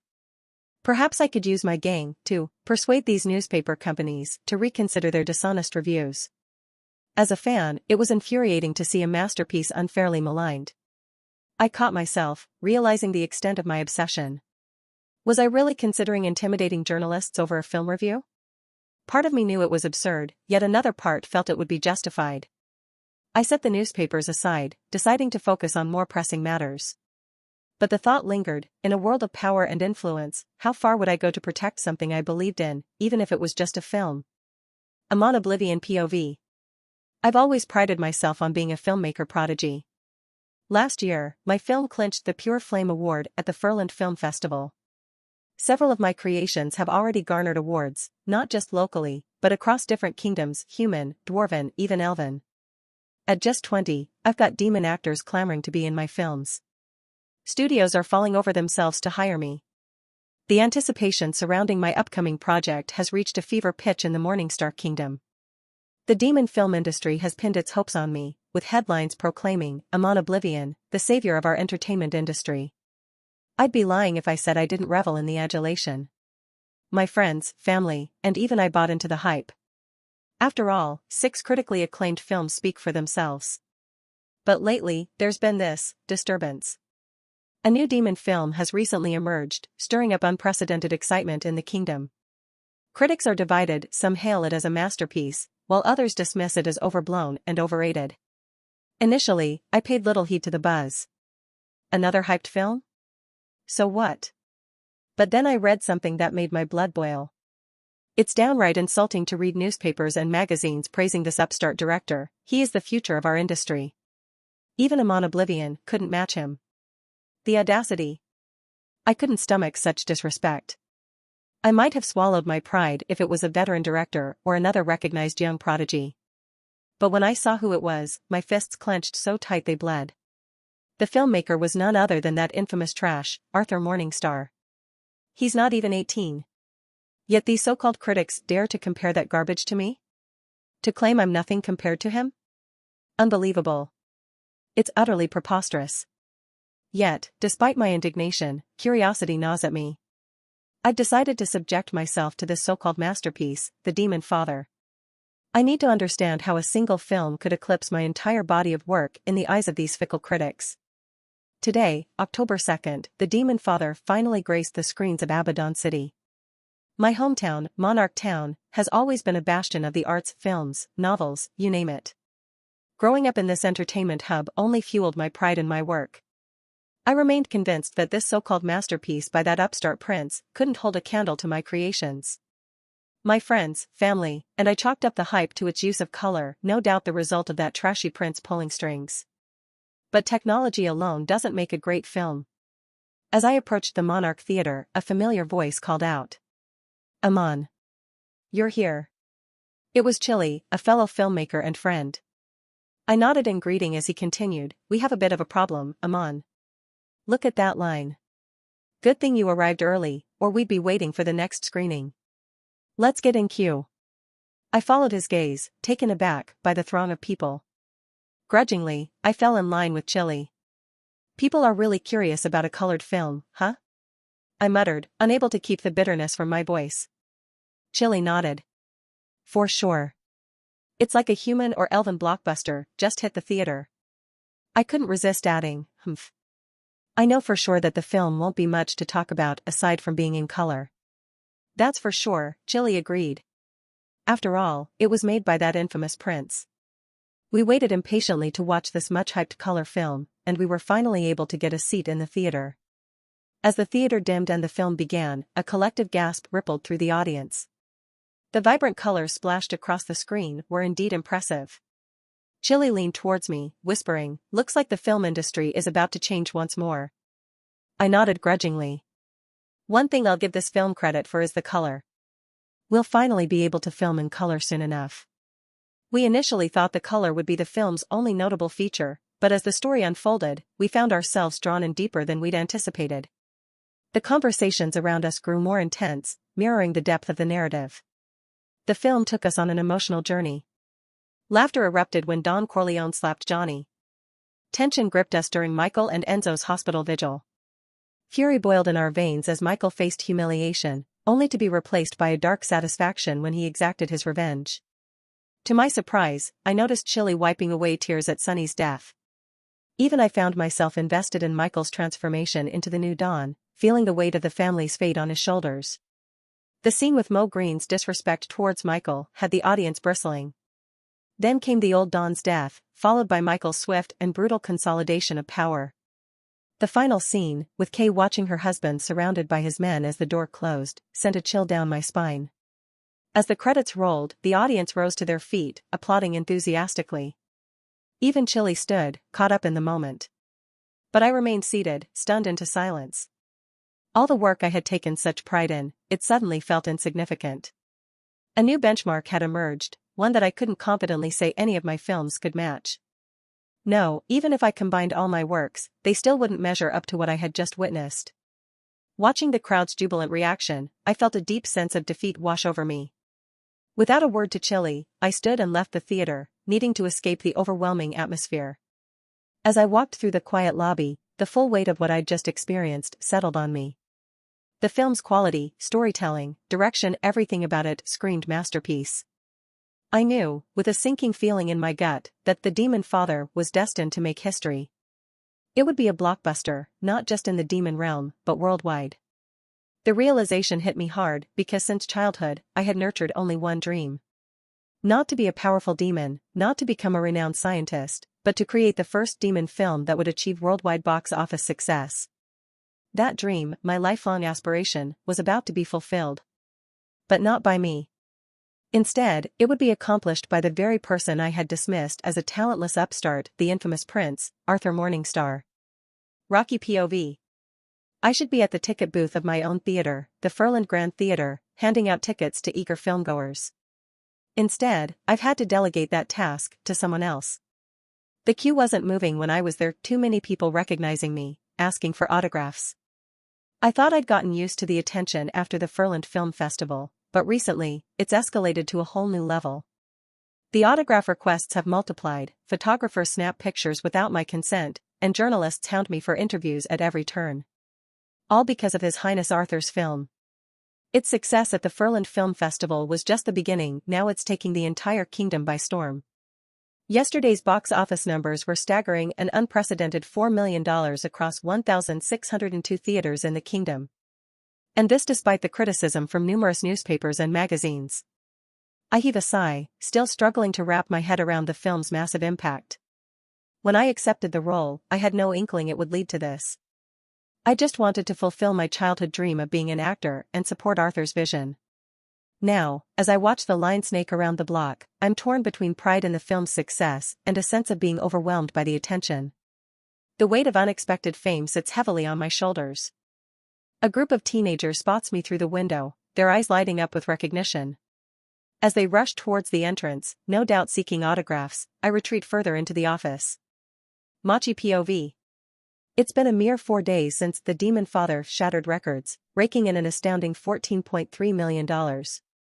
This isn't just a triumph for demon cinema, it's a milestone for the entire world of film. Never before has any movie, regardless of origin, amassed $14.3 million domestically in just 4 days. Not even the most celebrated works from humans or elves have achieved such a feat. Take The Moon's Lullaby, that acclaimed elven masterpiece. It broke records by earning $8 million in a week in the Moon Kingdom. But The Demonfather? It's not just surpassed that benchmark, it's obliterated it. The film's momentum shows no signs of slowing. Its continuing hype throughout the Morningstar Kingdom borders on miraculous. I can only imagine the global box office figures once it starts screening worldwide. Yet, amidst this unprecedented success, I find myself overwhelmed with regret. Why? Because I'm one of those who abandoned Hellfire Studios when news broke of Prince Arthur's exile by his father. I wasn't alone in my hasty decision, many of my colleagues jumped ship too. Now, watching the Demonfather break record after record, become a global phenomenon, the weight of our mistake is crushing. We can only imagine what might have been had we stayed, had we believed in Arthur's vision. Every headline trumpeting the film's success is a bitter reminder of our short-sightedness. We let fear and uncertainty cloud our judgment, and now we're left on the sidelines, watching others bask in the glory of what could have been our triumph too. Today, we found ourselves in front of Hellfire Studios, the weight of our past decisions heavy on our shoulders. As we approached, I overheard my friend's nervous chatter. "You really think they'll take us back after we bailed on them?" Zeke muttered, his tail twitching anxiously. Nara, always the optimist, chirped, "Hey, you never know until you try, right? What's the worst that could happen?" "Oh, I don't know," Crix groaned, running a clawed hand down his face. "Maybe they'll laugh us right out of the building?" Ugh, I was such an idiot for leaving. I was about to respond when a familiar face approached us. Well, what brings you lot here?" Lilith, one of the studio staff, eyed us suspiciously. "Lilith?" I blurted out, surprised. I didn't expect to see you here." Recognition flickered in her eyes. "Machi? Is that really you? What in the 9 hells are you doing here?" I swallowed hard, gathering my courage. "We were hoping, is Prince Arthur around?" Lilith's eyes narrowed. "And why, pray tell, would you be looking for His Highness?" "Look," I said, glancing at my friends for support, "I know we messed up. But we were wondering if there's any chance at all, that we could come back. Or at least apply again?" Lilith studied us for a long moment, her expression unreadable. Finally, she sighed. "Wait here. I'll see if the boss is willing to hear you out. But don't get your hopes up." As she disappeared into the building, we exchanged nervous glances. "Well," Nara whispered, "at least she didn't set us on fire on the spot. That's gotta be a good sign, right?" We chuckled weakly, the tension momentarily broken. As we waited, I couldn't help but wonder if we were about to get a second chance or if we'd just made the biggest fools of ourselves in demon history. Arthur POV. The room buzzed with excitement as we celebrated our unprecedented success. The Demonfather had shattered records, and we were riding high on the triumph. George, my dwarven friend, was in rare form. He'd downed enough alcohol to fell a demon army, yet he was still going strong, his robust dwarven constitution on full display. I raised my glass, grinning at my crew. "Indulge yourselves, my spawns. Dive into the alcohol and feast like there's no tomorrow." I paused for dramatic effect. Because once this party's over, we're diving headfirst into our next big project. A chorus of groans and cheers erupted. "You're a slave driver, boss," someone shouted, but the grin on their face betrayed their excitement. Yeah, another chimed in, "But at least we're slaves to success now." Laughter rippled through the room. The mood was electric, we'd proven ourselves with our very first film, and everyone was eager to see what we could achieve next. As I was about to propose another toast, Lilith, one of our staff, approached me discreetly. "Boss," she whispered, "those employees who jumped ship when you were exiled? They're outside, asking to see you." I nearly choked on my drink. "Them?" I muttered, memories of their hasty departures flashing through my mind. They want to come back, Lilith added, her tone neutral, but her eyes questioning. I couldn't help but chuckle. Of course they did. Now that we'd hit it big, they wanted a piece of the pie. Let me guess, I said, my voice dripping with sarcasm, they've had a sudden change of heart. Lilith nodded, awaiting my decision. I took a moment to consider, then made up my mind. No need to see them personally. Tell them this, I leaned in, my voice low but firm. Coming back won't be a cakewalk. If they want to return, they'll have to prove themselves. Our standards have, shall we say, increased dramatically since they left. A mischievous glint appeared in my eye. In fact, tell them their first task is to create a short film that captures the essence of loyalty and perseverance in the face of adversity. They have 1 week, minimal budget, and they can't use any professional actors. Let's see how creative they can get when the odds are stacked against them. Lilith's eyes widened slightly, but she nodded, a small smirk playing on her lips. Understood, boss. I'll relay the message. As she left, I turned back to the celebration, raising my glass once more. To loyalty, my friends. And to those who stick around when the going gets tough. The room erupted in cheers, the energy palpable. We'd climbed to the top together, and I was determined to keep this team, this family, intact as we reached for even greater heights. We partied hard into the night, eventually collapsing in heaps across the cramped warehouse floor. The sound of collective snoring filled the air as we slept off our excesses. Come morning, I stirred awake, my head pounding from the night before. As I contemplated the merits of investing in some demonic hangover cure, a sudden chime echoed in my mind, cutting through the fog of my headache. Congratulations! Mission, successful blockbuster, completed. Reward unlocked, computer technologies. The system's notification instantly cleared the cobwebs from my mind. A grin spread across my face as the implications sank in. Oh, this is going to be fun, I muttered, my eyes gleaming with anticipation. I glanced over at George, still passed out and snoring loudly. My grin widened as I imagined his reaction to this new development. Wake up, you drunken dwarf. I called out, kicking his foot lightly. We've got some experimenting to do. George groaned, burying his head deeper into his makeshift pillow. 5 more minutes, ye demon spawn. I chuckled, already formulating plans in my mind. Computer technology in a world of magic? The possibilities were endless. As I started to rouse the rest of the crew, my hangover all but forgotten, I couldn't help but feel a surge of excitement. We'd already revolutionized cinema with the Demonfather. Now, with this new knowledge at my fingertips, who knew what we could achieve next? George's POV. My head feels like it's been used as a dwarf's anvil, courtesy of last night's overindulgence. All I want is to crawl back into bed, but Arthur's boundless energy has other plans. He bursts in, practically vibrating with excitement. I recognize that look. It's the same one he wore every day during the Demonfather shoot. Forcing myself to sit up, I groan, Arthur, you look like a kid on Hellmoss morning. Don't tell me we're jumping into another project already? Arthur's grin widens. Right on the money, George. We're about to embark on our next big venture. Klein, looking as rough as I feel, chimes in from his corner. Boss, isn't it a bit soon? The ink's barely dry on the Demonfather contracts. Arthur chuckles, a mischievous glint in his eye. But this project isn't for everyone. It's just for me and George. The room erupts in panic. Klein's voice rises above the rest. What?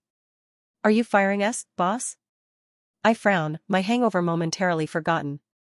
Arthur, we can't make a film with just the 2 of us.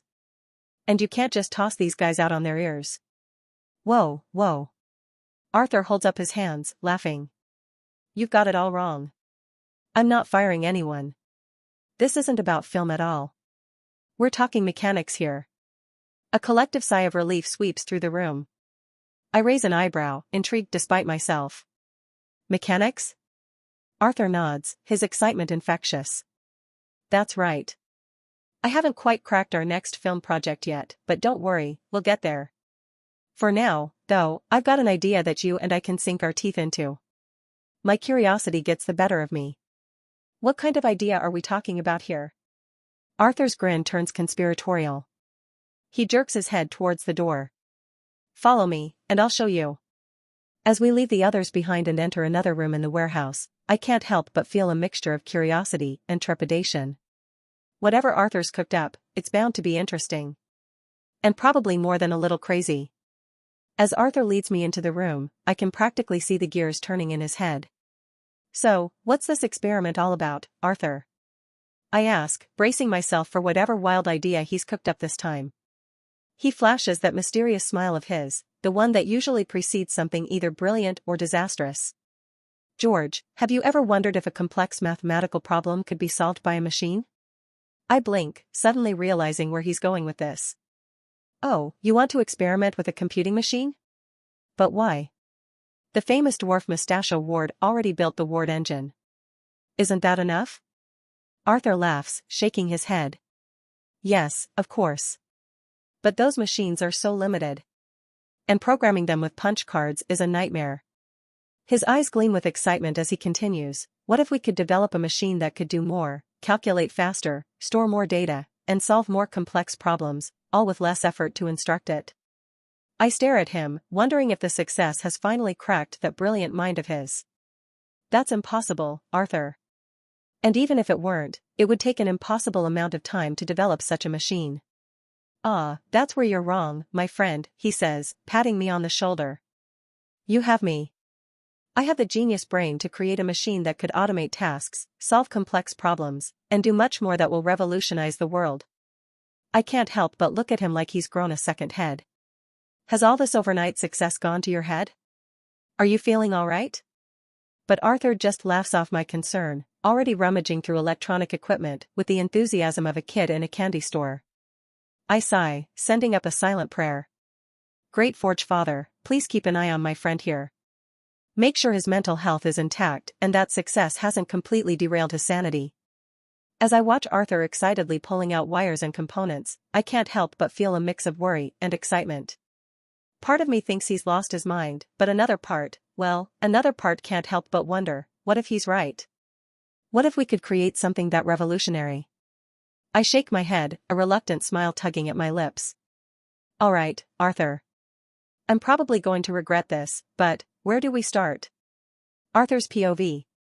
As the flood of computer knowledge settles into my brain, I realize just how naive my initial expectations were. It's like trying to drink from a fire hose, overwhelming, but exhilarating. I thought inheriting computer knowledge meant I'd suddenly be able to program in easy, human-readable languages, instructing machines as if by magic. Boy, was I in for a rude awakening. The truth is far more complex and, in a way, more exciting. I've come to understand that instructing a machine is really up to me. There's no need to strictly adhere to punch cards or low-level languages, not yet, anyway. Take a simple machine designed to perform specific sequences. I could instruct it through physical means, like pushing buttons, or go the Ward engine route with punch cards. The engine would read these cards and execute specific sequence patterns, much like a jacquard loom. The realization hits me like a ton of bricks. With this new computer knowledge, I have the freedom to innovate beyond what I initially imagined. It's not about following a predetermined path of technological evolution. I can forge my own. The possibilities are endless. While this world has its Ward engine and my old world had its analytical engine, difference engine, and Harvard Mark I, I'm not bound by their limitations or methodologies. Who says I need to stick to punch cards or traditional input methods? My mind races with potential alternatives. What if I create a computing machine that uses film strips instead? It could perform specific sequence patterns and functions, solve problems, and store memories, all through this unconventional medium. Sure, film strips might be more expensive than punch cards, but there could be cheaper variants. I could develop a method to encode binary data on these strips using a rolling machine, then feed them into my computer to perform specific tasks. And then there's the magic of this world, an element that opens up even more exciting possibilities. Spells that command fire, ice, wind, what if I could harness these for computation? I could potentially create a machine that responds to magical inputs, blending technology and sorcery in ways never before imagined. The more I think about it, the more excited I become. As I set up the equipment for our experiments, my mind races with possibilities. Using film strips as an input method isn't just a random choice. If I can pull this off, it could revolutionize the film industry itself. Imagine a computer machine that could edit films more efficiently, solving complex editing problems, automating tedious tasks, and even suggesting creative cuts. It's a filmmaker's dream come true. I explain my vision to George, watching his expression shift from skepticism to cautious interest. You have a more interesting concept than I thought. George nods, stroking his beard. But then he adds, but I don't think we'll be able to do it without knowledge. Sure, you have an idea, but do you have the know-how to follow through? I can't help but chuckle. If only he knew about the wealth of computer knowledge I've suddenly acquired.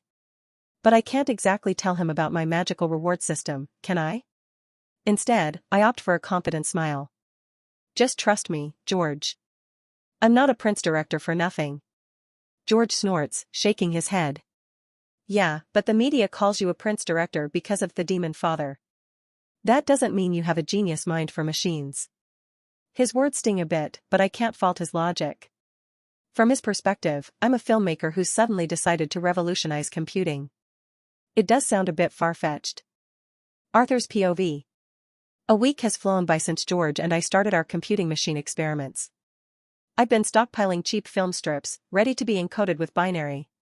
It's exciting progress, but that's not the only iron I have in the fire.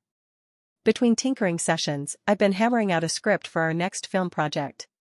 Thanks to the entertainment shop, I've acquired the story of the good, the bad, the ugly in full detail. It's a far cry from The Demonfather, which I could only recreate from my admittedly impressive memory of my favorite film. Now, I have the luxury of a complete blueprint to work from. Of course, this isn't Earth, and a straight adaptation wouldn't fly.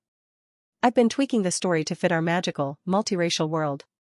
The three main characters are now a gruff demon bounty hunter, a cunning elven outlaw, and a ruthless dwarven mercenary. The setting? The Empirican Frontier Age, a period in Empirica's history that mirrors the Wild West, complete with lawless towns, rival factions, and the clash between old magic and new technology. It's a massive undertaking, but I'm not worried about the logistics. The box office returns from The Demonfather in just the Morningstar Kingdom have been substantial. I can only imagine how the numbers will skyrocket once the global returns start rolling in. As I delve deeper into the script, I realize how perfectly this story will resonate with the people of this world, especially the Empiricans. Their own frontier age was rife with outlaws and rival factions, mirroring the Wild West in many ways. There's even a precedent for demon bounty hunters in Empirica's history, outcasts who turn to the profession to survive. It's a narrative that's both familiar and fresh, a perfect blend of the known and the exotic. The human films depicting their frontier age have always been popular here, but this? This will be something else entirely. An hour into my writing session, Lilith bursts into the studio, interrupting my flow. Boss, those ex-employees are here. They've already created a film. I blink, surprised. I hadn't expected them to actually follow through. Let them in, I say, curiosity piqued. The group files in, looking nervous. I cut straight to the chase. Now. Where's the film? A young man steps forward, holding out a reel of film strips. This is the film, he says, his voice a mix of pride and apprehension. I raise an eyebrow. You are? I'm Machi, boss. I'm the one that directed the film. I nod, considering.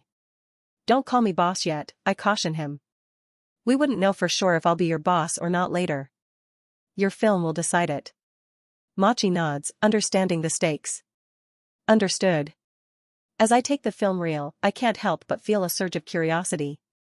If these ex-employees have managed to create something worthwhile, it could be the start of a whole new chapter for Hellfire Studios.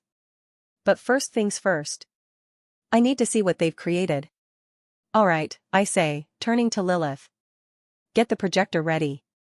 Let's see what our aspiring filmmakers have come up with. As we set up for the screening, I can feel the tension in the room. These young demons have put their hearts and souls into this film, hoping for a second chance. And me? I'm hoping for a pleasant surprise. As the projector whirs to life and the black and white images flicker onto the screen, I can't help but chuckle inwardly. The actors are none other than Machi and his colleagues themselves. Their desperation to return to the studio is palpable, etched in every frame. The story unfolds a classic mob tale. The protagonist, Lewis, played by Machi himself, is betrayed by a friend. What follows is a gritty journey of revenge and ascension through the ranks of the demon underworld. As the film progresses, I find myself pleasantly surprised. For a group of amateurs working with limited resources, they've managed to craft something intriguing. The cinematography is rough but shows potential, and there's a raw energy to the performances that's oddly compelling. I glance around the room, noting the tension in Machi and his friends' faces as they watch my reaction. They've poured their hearts into this, that much is clear. It's impressive, really. Out of the 30 who left, these 10 were the ones who swallowed their pride, pushed past the embarrassment, and actually created something. While the others moved on or wallowed in regret, this group took action. The film concludes with a bittersweet resolution. Lewis, having triumphed over his adversities, faces his betrayer. The friend seeks forgiveness, but Lewis, while granting it, makes it clear that the betrayal has permanently altered their relationship. It's a nuanced ending, more mature than I expected. As the final frame fades to black, the room falls into silence. There's no soundtrack, no flourish, just the quiet whir of the projector winding down. I remain quiet, mulling over what I've just seen. Machi and his companions fidget nervously, their eyes darting between me and each other. The tension in the room is palpable. Finally, I break the silence with a chuckle. It's impressive that you've made this film in a week. The dedication and skills you've demonstrated are noteworthy. I can see hope blooming in their eyes, but I'm not done yet. However, I pause, watching as their expressions shift from hope to anxiety. I continue, my face serious. I'm not sure if this is enough to warrant rehiring you all. Their faces fall, disappointment etched in every line. But I'm not finished. After all, I say, struggling to keep a straight face, how do I know you won't run off and start a rival studio with these skills of yours? The look of sheer panic on their faces is almost comical. I can't keep up the charade any longer and break into a grin. I'm joking, of course. You're hired. The relief that washes over them is immediately replaced by joy. They start to cheer, but I hold up a hand to silence them. But let me be clear, I say, my tone serious once more. This is your second chance. There won't be a third. I expect dedication, hard work, and loyalty. Understood? They nod vigorously, gratitude shining in their eyes. I allow myself a small smile as I watch their eager faces. Good, I nod, then add, but understand this, you're not stepping back into your old roles. You'll need to work your way up again. Machi, eyes glistening with tears of relief, nods vigorously. We'll do our best, boss. You won't regret this. All right, go on then. Your colleagues are waiting, I say, gesturing towards the door. As they file out, chattering excitedly amongst themselves, I can't help but feel a sense of satisfaction. Their gratitude is palpable, and I know it will translate into loyalty and hard work. It's not just about their skills or the film they made, it's about the dedication they'll bring now that they've been given a second chance. Of course, if they do decide to leave again, well, let's just say, the best revenge is success. And I intend to be very, very successful. Shaking off these thoughts, I head back to the room where George and I have been working on our computing machine. We've made significant progress, our optical reader for the film strips is functioning, and we're in the process of developing the functions and sequence patterns that will form the core of our prototype computer. It's an unconventional approach, using film strips for input instead of punch cards or magnetic tape. But that's what makes it exciting. And our output method? We're bypassing traditional printers in favor of projectors. Eric Roosevelt POV. October 10th. The day has finally arrived. The Demonfather, the film I acquired from the Furland Film Festival, is set to be screened across Empirica.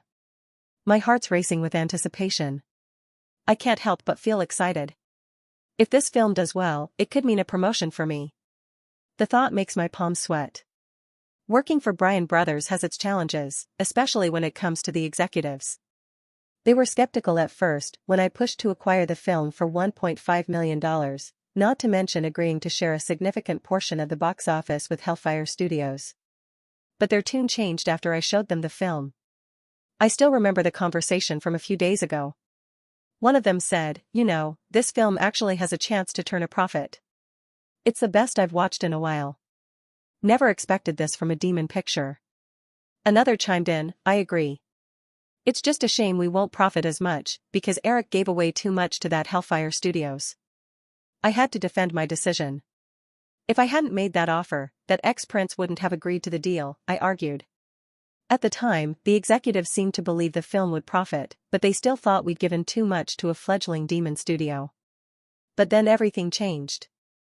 News broke that The Demonfather was performing exceptionally well at the box office in the demon realm.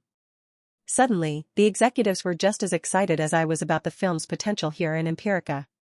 Later that day, as The Demonfather finally screened nationwide across Empirica, the studio and I were on pins and needles. We had high hopes, but the reality of the first day's box office hit us like a bucket of cold water. $576,000. That's all we managed to pull in. I stared at the numbers, my heart sinking. This can't be right, I muttered. One of my colleagues, Lara, peered over my shoulder. It's not terrible, she offered weakly. I shook my head. It's average at best. We were expecting so much more. I couldn't help but think of the film's performance in the Morningstar Kingdom, 4 million on its first day. This was a far cry from that success. Damn it, I growled, slamming my fist on the desk. It's those blasted newspapers and magazines. Their criticism is killing us. As if to prove my point, the second day brought a flood of smug articles celebrating the film's mediocre performance. I could practically hear the critics gloating. Pacing in my office, I couldn't shake my frustration. This film is brilliant, I said to no one in particular. Every Empirican should see it. They just don't understand what they're missing. A knock at my door interrupted my brooding. It was Robert, one of the executives. Eric, he said, his face unreadable. We need to talk about these numbers. I swallowed hard. This was it. My career was over. Sir, I can explain. He held up a hand, silencing me. Let's wait for the second day's numbers before we make any decisions. I nodded, not trusting myself to speak. As he left, I slumped into my chair. I'd staked everything on this film. If it didn't turn around, I was done for. The next day, I dragged myself to the office, bracing for the worst. I expected the numbers to drop even further, maybe to 400K or less. But when I saw the figures, I had to do a double take. $6 million? I blinked, sure I was seeing things. This can't be right, I stammered. Lara burst into my office, her eyes wide. Eric. Have you seen the numbers? Yeah, I nodded, still in shock. How is this possible?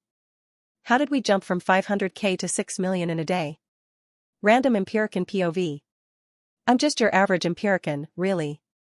Sure, I'm a mage, but my job's nothing fancy, just message and item delivery. I hop in my car, summon my spirit pet, an L, if you're curious, and send it off to deliver messages or items through tower windows. Once the job's done, my feathered friend flies back, and that's that. After work, I like to unwind. Sometimes that means catching a film at the local theater. Today, a new title caught my eye, a demon film called The Demonfather. I'll admit, I was intrigued. Not because I thought it'd be good, mind you. It was more about the buzz I'd been hearing. The newspapers have been going wild about it lately. A few sang its praises, but most tore it to shreds, calling it the worst film ever made. That alone was enough to pique my interest. How bad could it really be? But then I saw something that really got me thinking. Diane James, that notoriously hard-to-please critic, gave it a full 5 stars. Now that was puzzling. This is the same critic known for being stingier with stars than a miser with gold coins. How in the name of all that's magical could a demon film earn top marks from her? If it was so awful that most critics were ready to retch, why did James rate it so highly? And let's not forget, it shattered box office records in the Morningstar Kingdom. Something didn't add up, and I was determined to find out what. So here I am on opening day, settling into my seat. Looks like I'm not the only curious one, the theater's packed. As the lights dim, there's a palpable sense of anticipation in the air. What followed was unexpected, to say the least. From the moment the film started, I was pulled into the story. The characters felt real, their struggles visceral. I found myself invested in Sunny's hot-headed antics, Don Vito's quiet power, and Michael's transformation. The highs were exhilarating, I cheered along with everyone else when Michael took out his enemies. The lows hit hard, Sunny's death left a pit in my stomach. And don't even get me started on Carlo. When he finally got his comeuppance, the whole theater erupted in applause. It was cathartic, to say the least. But it wasn't all action and revenge. There were moments that chilled me to the bone. Like when Michael spoke to Kay, his words dripping with cold certainty, "Don't ask me about my business, Kay." Or that line that's still echoing in my head, "Don't tell me you're innocent, because it insults my intelligence." As I left the theater, my mind was reeling. I couldn't wait to tell my friends and family about it. Whatever those critics were thinking, they clearly missed the mark. The Demonfather isn't just a film, it's an experience, one that I won't soon forget. Arthur POV. I've lost track of how many days George and I have been cooped up in this makeshift lab, tinkering with our computer prototype. The floor is littered with discarded film strips, and the air is thick with the smell of burnt celluloid and coffee. But today, all those sleepless nights finally paid off. "George," I called out, my voice cracking with excitement. "Get over here. I think we've got it." George lumbered over, his beard stained with what I hoped was just coffee. "What's all the fuss about, Arthur? Did you set something on fire again?" I rolled my eyes.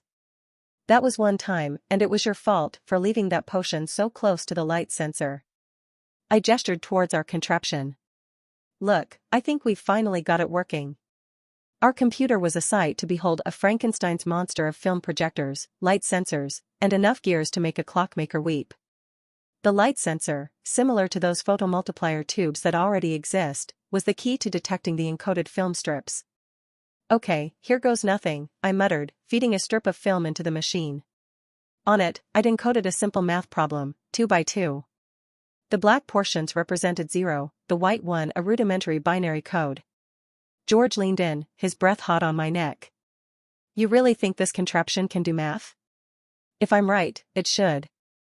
The film strip allows for higher density data storage than punch cards. We can encode more information in a smaller space." The machine whirred to life, the film strip zipping past the light sensor faster than the eye could follow. I held my breath, my heart pounding in my chest. Suddenly, the connected projector flickered. Numbers appeared on the wall, glowing ethereally in the dim lab. 2 times 2 is equal to 4. I let out a whoop of joy, grabbing George in a bear hug. "We did it. It works." George laughed, his initial skepticism melting away. "Well, I'll be a goblin's uncle. It actually works." We stood there for a moment, grinning like idiots at the simple equation projected on the wall. It wasn't much, just a basic calculation, but it represented so much more. It was proof of concept, a glimpse into a future where machines could think, could calculate, could maybe even create. Arthur POV. I can't help but grin as I look at the computer before me. It's not much to look at, a jumble of gears, film strips, and projectors that would probably give any self-respecting engineer a heart attack. But to me, it's beautiful. It's the future. After hours of rigorous testing, I'm impressed by what this machine can do. Its memory capacity is substantial, thanks to the high-density storage capabilities of the film strips. It can perform complex calculations, sure, but what really sets it apart is its ability to execute specialized film editing programs. This computer can automatically detect scene changes, analyze frame composition, and even trace optimal cut points based on pre-programmed criteria. It's capable of basic color correction and can automate the tedious process of syncing audio with video. The machine can handle hours of footage, categorizing and organizing scenes far faster than any human editor could. It's truly promising. With just a bit more tinkering, I believe it could revolutionize our entire editing process. Imagine being able to input raw footage and have the computer generate a rough cut based on our predefined parameters. It could potentially reduce weeks of editing work down to days. This computer is specifically designed for editing. I made this choice deliberately, knowing that editing has always been a pain in the ass for me. By focusing on this one aspect of filmmaking, we've created a specialized tool that could change the game entirely. So this first computer is all about film editing. It's streamlined, efficient, and exactly what we need at this stage. But I'm already thinking ahead. The next computer I plan to make will indeed have a keyboard for input and use a projector as a screen. With that, I might be able to produce a simple operating system, maybe even create some basic games or other applications. Developing this second computer isn't going to be a walk in the park. I can already feel a headache coming on just thinking about it. We're going to have to experiment with alternative materials, and who knows if that'll go spectacularly right or horribly wrong. And don't even get me started on translating binary code into a less complicated assembly language. It's not just about writing code, I need to develop entire computer architectures. Each set of hardware will need its own unique machine code, and the assembly language has to be designed around that. It's like trying to invent a new language while simultaneously building the mouth to speak it. Even with all the computer knowledge I've inherited, it's enough to make my brain hurt. I find myself massaging my temples more often these days, trying to ward off the impending migraine that comes with contemplating the sheer magnitude of what I'm trying to accomplish. Programming in binary code is already a nightmare. Sure, I can do it without errors thanks to my knowledge, which is why I can confidently program our prototype to edit films. But it's still a labor-intensive process that makes me want to tear my hair out sometimes. For now, our first computer will have to serve as our temporary editor. The downside? I'm pretty much the only one who can code in binary perfectly to instruct it. George can code too, but he's not as, well, perfect as me. One small mistake could ruin the entire program, and in the worst-case scenario, it could destroy the film we're trying to edit. It's a big risk. Only those who know binary code can use it, and even then, one error could send hours of work down the drain. We might be working with copies of the films, but even that feels wasteful. But we don't have much choice.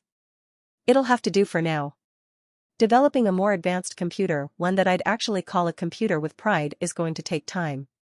We're talking about coding each set of hardware, designing assembly language around those components. It's a massive undertaking. Being realistic, even with my knowledge and George's help, we're looking at a few months of work. And that's assuming we're working on it full-time, which we're not. We've got films to make, after all. This computer development is just a side project for now. I'm hunched over my desk, tinkering with some circuits, when Klein bursts into the room, practically vibrating with excitement. "Boss," he exclaims, waving a piece of paper. "You won't believe this." I look up, raising an eyebrow. "What is it, Klein? Did George set something on fire again?"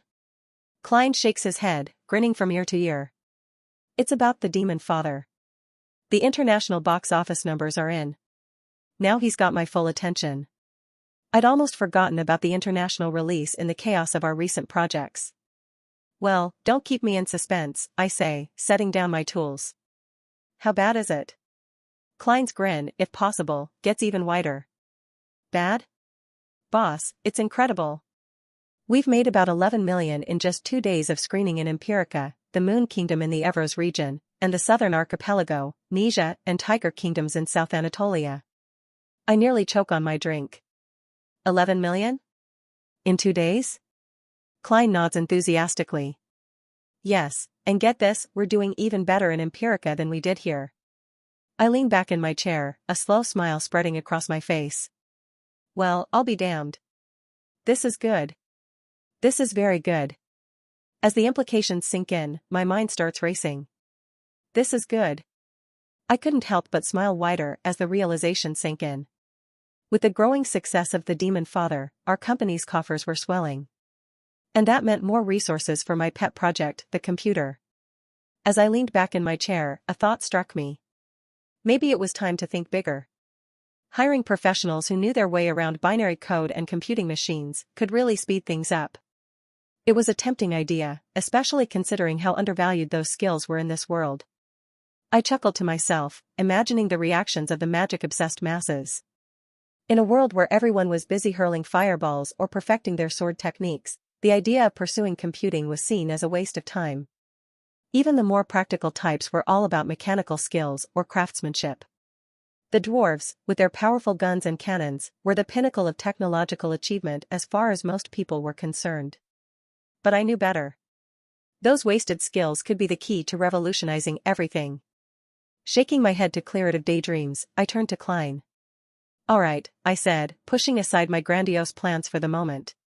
"Let's work on our next project." Klein nodded, and I couldn't help but notice the extra spring in his step. It wasn't just him, either. The whole team seemed to be riding high on our recent success. There was an energy in the air, a palpable excitement that hadn't been there before. They'd tasted success, seen their hard work pay off in spectacular fashion, and now they were hungry for more. I smiled to myself as I watched them bustling about, chattering excitedly among themselves. This was exactly what we needed. For our next project, we'd have to give it our all. Every ounce of creativity, every drop of sweat would be crucial. After all, the more successful our next film was, the more funds I'd have for computer development. It was all connected, each success building on the last, pushing us further into uncharted territory. I made my way to the main studio floor, where my team was huddled in small groups, chattering excitedly. As soon as they spotted me, a hush fell over the room. All eyes turned to me, eager and expectant. I cleared my throat, feeling a mixture of pride and nervousness. "All right, guys," I began, looking at each face in turn. "Now that you've seen the success of our first film, we can't afford to rest on our laurels. We need to keep this momentum going. We must ride this wave and turn it into a tsunami." A puzzled look crossed several faces. Then, one of the crew members, a young demon with particularly pointy ears, raised his hand tentatively. Boss. What's a tsunami?" I couldn't help but chuckle. Sometimes I forgot that my knowledge from my past life didn't always translate. "Good question," I said, nodding appreciatively. A tsunami is a word from Japan in the Eastwatch. It describes a massive wave, bigger than you can imagine, that can sweep away entire cities. A chorus of ohs and nods rippled through the group. I smiled. Good thing that there is an alternate country for Japan here in this world, just like how America became Empirica and other nations have their counterparts. The existence of Japan in the Eastwatch, complete with their word tsunami, was a convenient coincidence that made explaining certain concepts much easier. It was moments like these that made me appreciate the strange parallels between this world and my previous one. "So," I continued, my voice rising with excitement, "are you ready to create our next masterpiece? To make a film so incredible, so groundbreaking, that it'll sweep across the world like a tsunami, leaving everyone in awe?" The team leaned in, their eyes shining with anticipation. "Our next project," I announced, pausing for dramatic effect, "will be the good, the bad, and the ugly. It's a story of 3 men, a demon, an elf, and a dwarf, caught in a web of greed, deception, and unlikely alliances. Set against the backdrop of the Empirican frontier age, it'll be a tale of moral ambiguity, survival, and the blurred lines between hero and villain." Arthur POV. I leaned back in my chair, rubbing my temples as I tried to ward off an impending headache. Planning this next film was proving to be more challenging than I'd anticipated. The good, the bad, the ugly needed a specific kind of backdrop, something reminiscent of Empirica's frontier age. We needed vast, dusty plains, craggy mountains, and sun-baked towns that looked like they'd sprouted from the very earth. The kind of place where you could almost taste the lawlessness in the air, where the line between hero and outlaw blurred like a mirage on the horizon. I'd thought about using the Ashen Plains again, but, no. It wasn't even close to what we needed.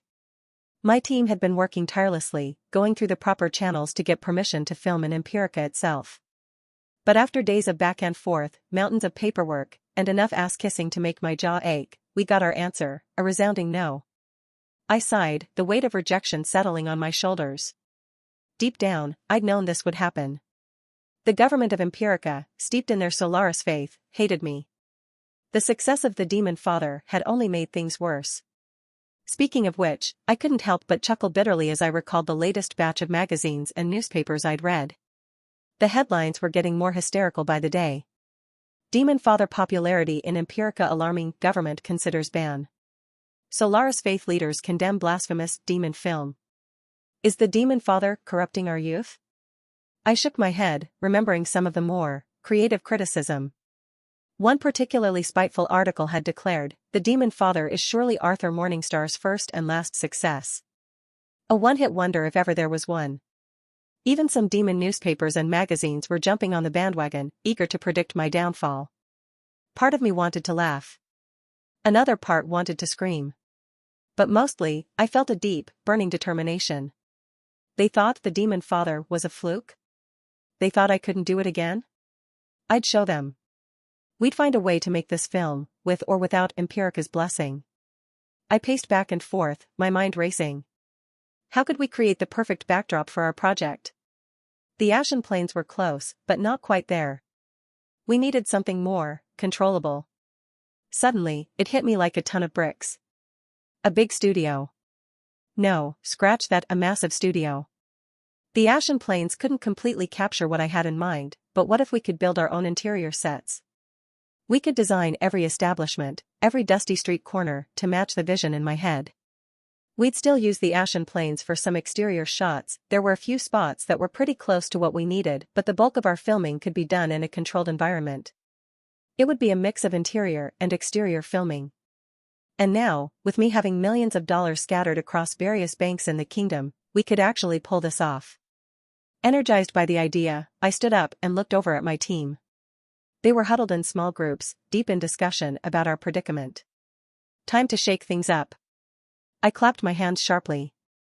Guys, hear me out for a sec. Heads turned, conversations died down. All eyes were on me, a mix of curiosity and apprehension in their gazes. I took a deep breath. I've got an idea. It's a bit out there, but I think it could work. I paused for effect, then dropped the bomb. We're going to buy a massive unused building in the city and convert it into our very own studio. For a moment, there was silence. Then the room erupted. A whole building? George sputtered, his beard quivering in disbelief. Our own studio? Klein's eyes were as wide as saucers. Lilith, ever practical, cut through the chatter. Boss, that's a huge undertaking. Are you sure we can pull it off?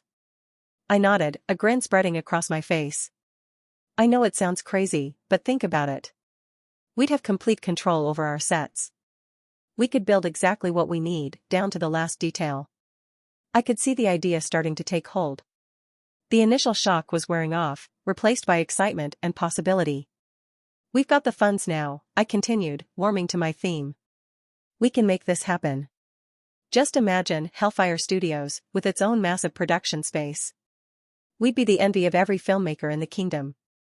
The energy in the room was palpable now. My team was buzzing with ideas, already discussing potential locations and set designs. I held up my hands, calling for quiet. I know it's a big step. It'll be a lot of work. But I believe in us. We made the Demonfather with scraps and determination. Just think what we can do with real resources. As I looked around at my team, I saw nods of agreement, eyes shining with excitement. We were in this together, ready to take on the world.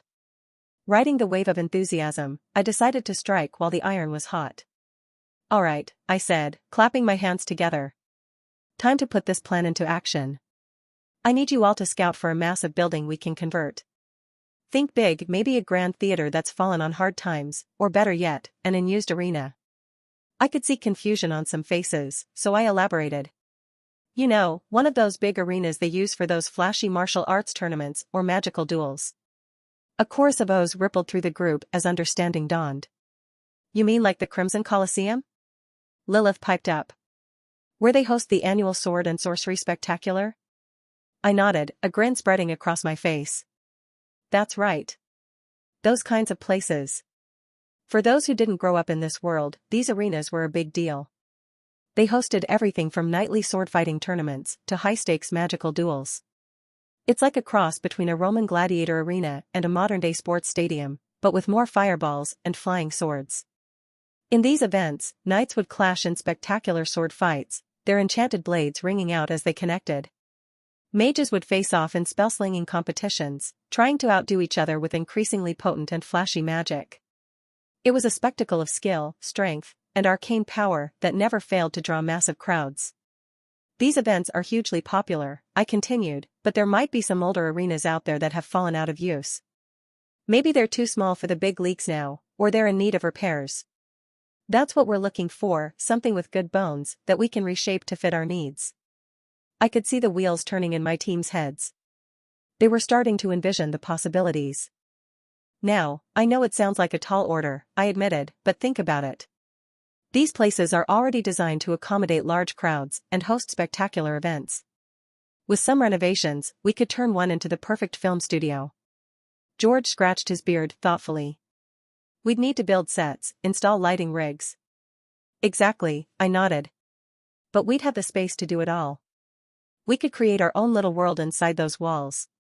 Klein's eyes lit up. We could even use some of the existing structures. Like, if there's a VIP box, we could turn that into a saloon for our frontier town. I pointed at him, grinning. Now you're getting it. That's the kind of creative thinking we need. The excitement in the room was palpable now. Everyone was chattering, throwing out ideas and suggestions. I held up my hands for quiet. All right. Let's not get ahead of ourselves. First things first, we need to find this place. So, I want you all to start scouting. Check out every unused building, every old arena, every structure that might fit the bill. Talk to real estate agents, chat up locals, follow every lead you can find. Arthur POV. 2 days and a small fortune later, I found myself buried under a mountain of photographs. I'd sent out a small army of photographers to capture every unused arena and theater in the city. Now, surrounded by their work, I was beginning to wonder if I'd bitten off more than I could chew. Most of the options were less than ideal, to put it mildly. Some were too small, barely able to fit a decent-sized set, let alone all the equipment we'd need. Others were in such a state of disrepair that renovating them would cost more than building from scratch. A few were architecturally impressive but completely impractical for our needs, all style and no substance, like a pompous noble with an empty head. I tossed aside another stack of photos with a sigh. This was starting to feel like a wild goose chase. But then, buried beneath a pile of disappointing prospects, I found it. An arena just on the outskirts of the cheap district, not far from where we were now. It was massive, with sweeping arches and enough space to build a small village inside. The structure was sound, if a bit weathered. It was perfect. Curious, I dug deeper into its history. Turns out, this place used to be quite famous back in the day. The magazines had covered it extensively, not for its grand battles or spectacular events, but for its specter residents. That's right. The place was supposedly haunted. I couldn't help but laugh. Even demons, creatures of darkness and chaos, were spooked by a few measly ghosts. But their loss was my gain. Because of its spooky reputation, the arena was going for a mere $200,000. Compared to the other options, which were selling for upwards of $500,000 or more, it was a steal. My mind made up, I gathered the crew to share the news. Ladies, gentlemen, and assorted creatures of the night, I announced, holding up the photo of our soon-to-be studio space, I give you the newest addition to Hellfire Studios. The reactions were mixed, to say the least. There was excitement, sure, but also more than a few nervous glances and muttered concerns about restless spirits. I waved off their worries. Ghosts, demons, what's the difference? We're making movie here. A few spooks will just add to the ambience. And so, with a mixture of excitement and trepidation, we set off to claim our new domain. Standing before the arena, I had to admit, the place had a certain gloomy charm. A chill ran down my spine as we approached, but I shrugged it off with a grin. Look on the bright side, I quipped to no one in particular, free air conditioning. As we stepped inside, the sheer scale of the place took our breath away. Massive stone arches soared overhead, and the arena floor stretched out before us like a blank canvas, just waiting for our creative touch. Sure, there were cobwebs in the corners, and the air was thick with dust and who knows what else. But all I could see was potential. Standing in the middle of our newly acquired arena, I couldn't help but grin. Sure, it looked like a disaster zone now, but in my mind's eye, I could already see the transformation. The place was a mess, no doubt about it, but I could see its potential. The renovation would be a massive undertaking, we're talking millions of dollars, and at least 2 months of work, if we're lucky. But it would be worth it. This studio wouldn't just be for the good, the bad, the ugly. No, I had much bigger plans. The beauty of this space would be its flexibility. In this world of magic, we had opportunities that filmmakers in my past life could only dream of. I'd already acquired the architectural designs from the system, and they were something else. We're talking about a studio equipped with magical enhancements that would make even the most advanced CGI look like child's play. Illusion artifacts could create any backdrop we needed, changing our sets in the blink of an eye. With these, we could conjure up entire landscapes, water, mountains, sky, forests, all with the flick of a switch. For scenes that require a sky, we use the open arena to take advantage of the natural backdrop.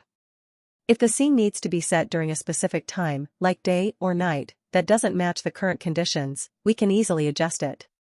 But for everything else, distant landscapes, fantastical environments, or even just to extend our sets beyond the physical constraints of the arena. There was a catch, of course. There's always a catch. The illusions, impressive as they were, had their limitations. We'd need to carefully match the physical ground to the illusory backgrounds, a task that would require no small amount of skill and resources.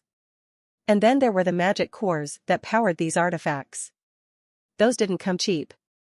In fact, they were downright expensive. I grimaced, mentally tallying up the costs.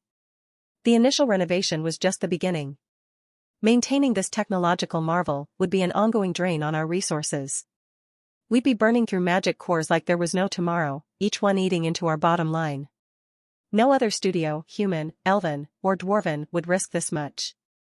They were content with their painted backdrops and practical effects. But then again, they were still thinking in black and white. We were moving into color, and that changed everything. At the same time, maybe I needed to put the good, the bad, the ugly on hold for now. With the studio under renovation, it might be smarter to focus on a project we could film without these fancy new facilities. I found myself scrolling through the entertainment shop, looking for stories. We needed something that would keep us in the public eye and, more importantly, keep the money flowing while we waited for our magical studio to be ready. Something that wouldn't require the expensive illusions we were investing in. Lucy Morningstar POV. Being the eldest princess of the royal Morningstar family comes with its fair share of responsibilities. Between my duties overseeing tourism and economic development and my studies at the University of Wizardry, I barely have time to breathe. But I manage. I have to. Lately, my work has been particularly challenging. Our kingdom's economy has been in decline, and tourism numbers have been dropping faster than a stone imp in a flying contest. It's been one headache after another.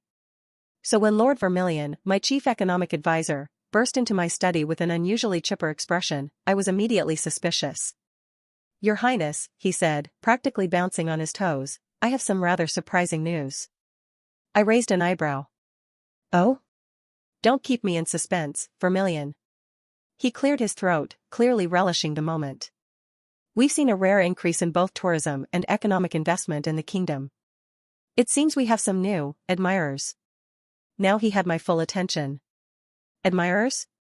What do you mean?" Lady Crimson, my head of tourism development, stepped forward. "It appears to be related to a film, Your Highness. The Demonfather, I believe it's called." I frowned.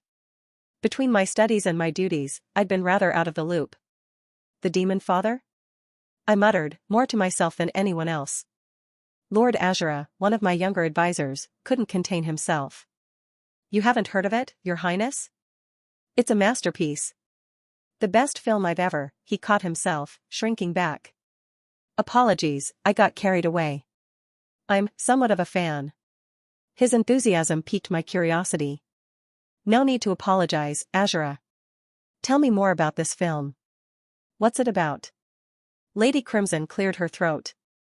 "Perhaps more pertinently, Your Highness, you might be interested to know who made it." I turned to her, intrigued. "Oh? Is it someone I know?"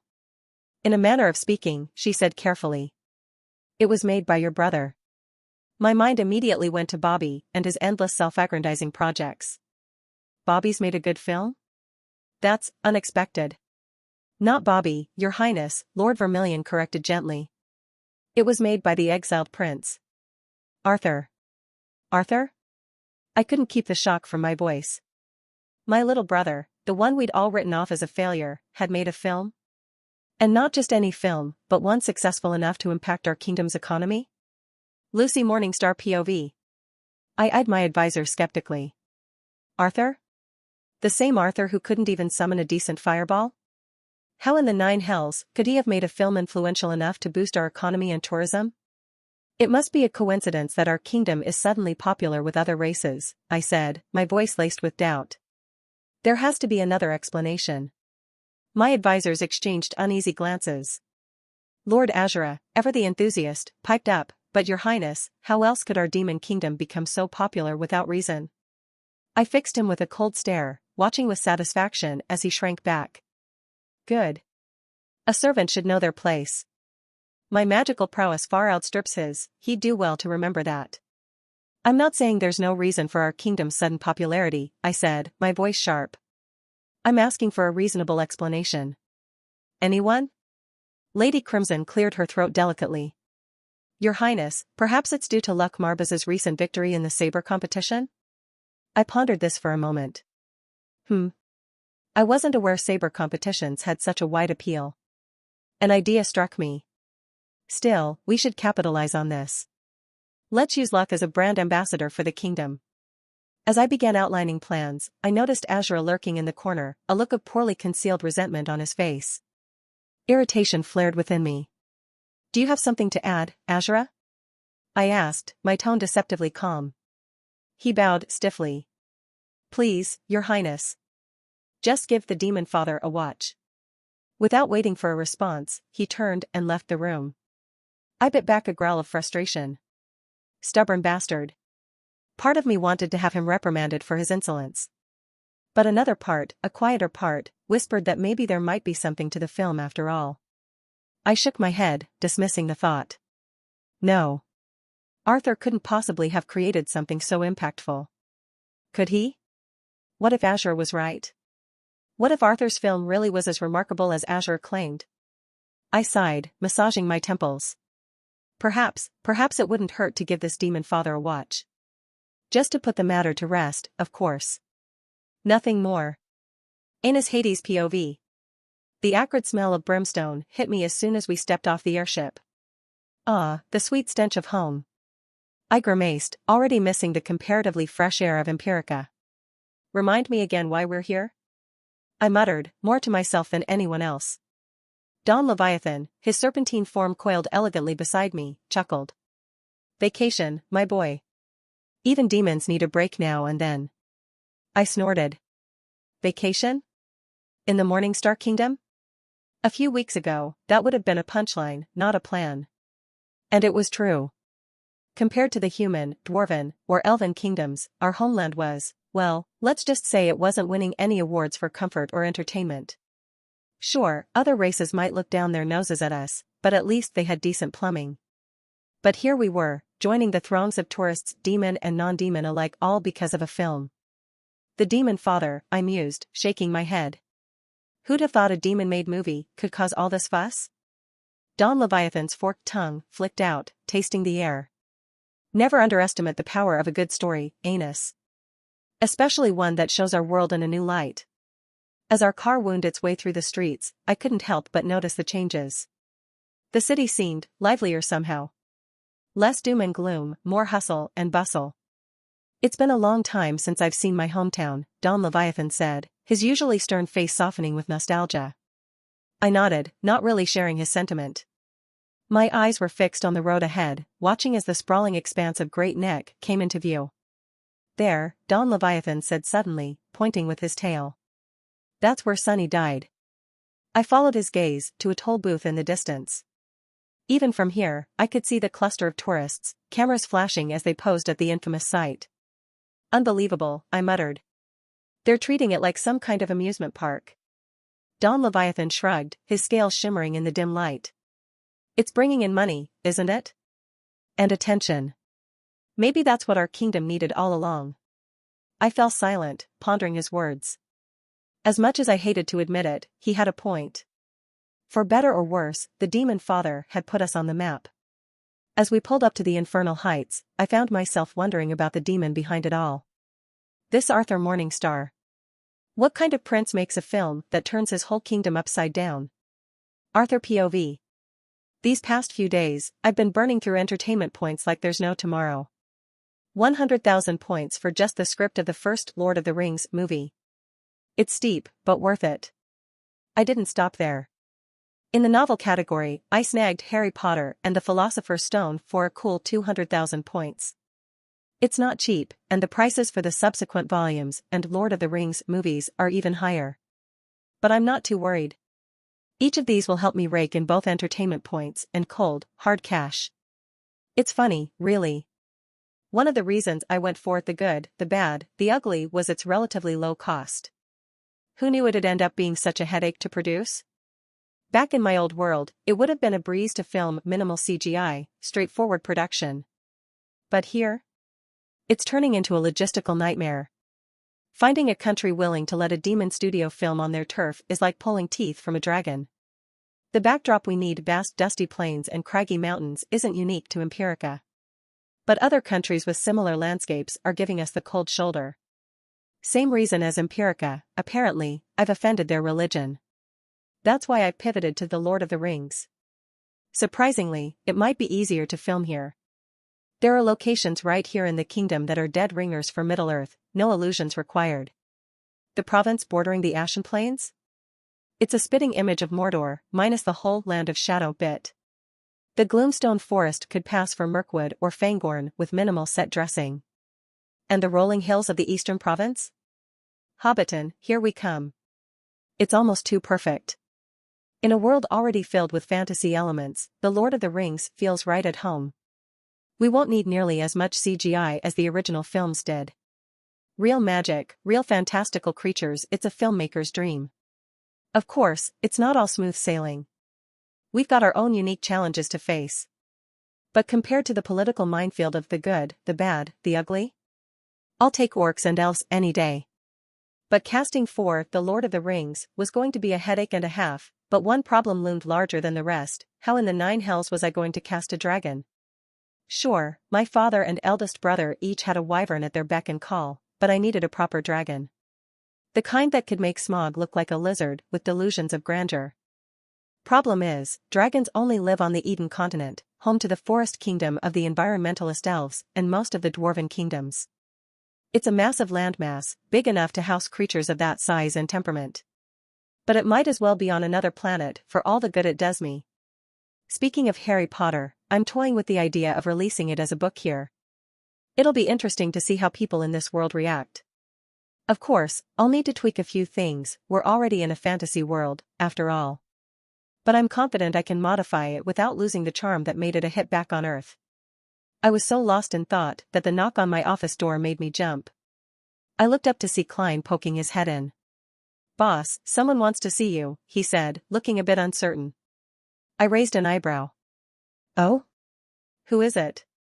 Before Klein could answer, a familiar figure stepped into the room, all confidence and swagger.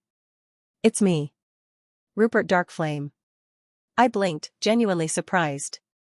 Rupert Darkflame, the 30-year-old demon actor who'd famously quit the industry, was standing in my office. This day just got a whole lot more interesting. "Rupert," I said, standing up and trying to hide my surprise. "This is unexpected. What brings you to our humble studio?" Rupert's eyes darted around the room, taking in the posters of the Demonfather and the scattered script pages on my desk. "Humble might be underselling it a bit, don't you think? Word on the street is that Hellfire Studios is the place to be these days." I gestured for him to take a seat, curiosity getting the better of me. "And what does the great Rupert Darkflame want with us? Last I heard, you'd sworn off the film industry." Rupert sat down, his posture a mix of tension and excitement. "Let's just say I've had a change of heart. Your film. The Demonfather, it made me remember why I got into this business in the first place." I leaned forward, intrigued. "Go on." "I want in," he said simply. "Whatever your next project is, I want to be a part of it. No star treatment, no ridiculous demands. Just a chance to be part of something meaningful again." I leaned back in my chair, studying Rupert. Sure, he was once a rising star, but I wasn't about to hand out roles based on past glory.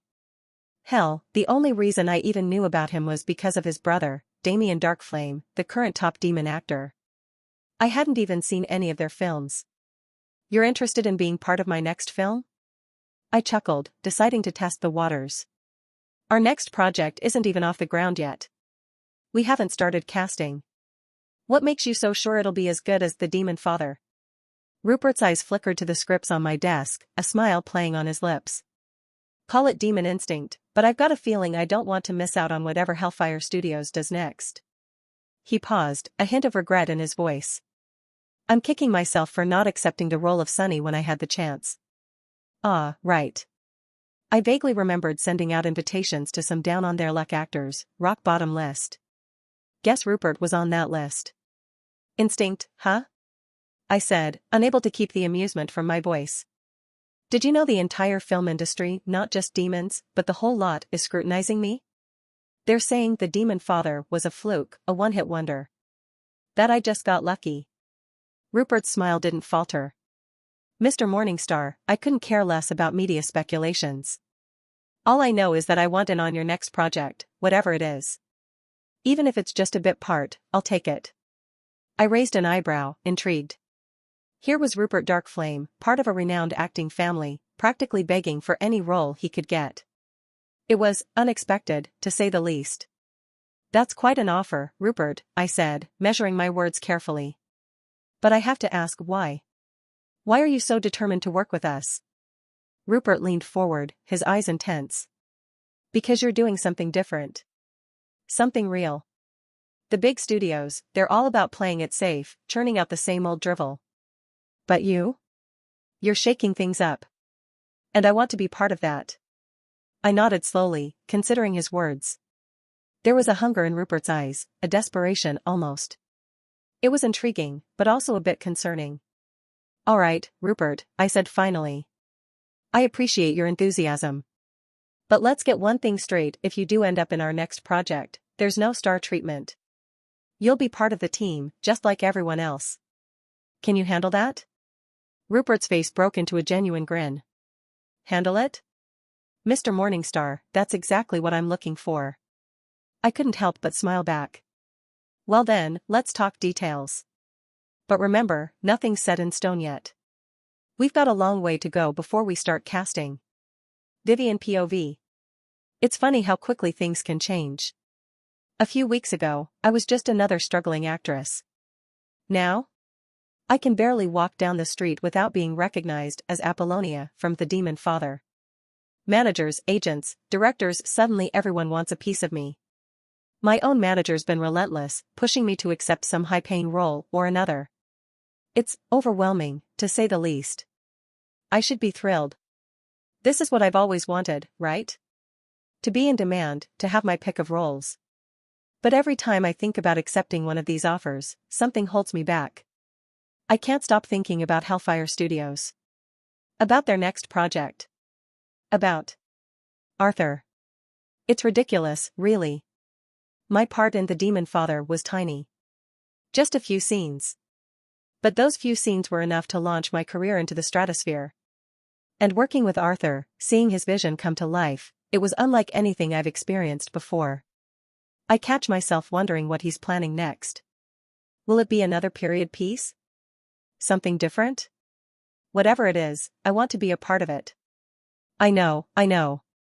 I should be practical. Take advantage of this momentum while I have it. But the thought of working on some generic blockbuster, no matter how well it pays, just doesn't excite me the way the prospect of another Hellfire Studios production does. There's a part of me that wonders if I'm reading too much into the Demonfather.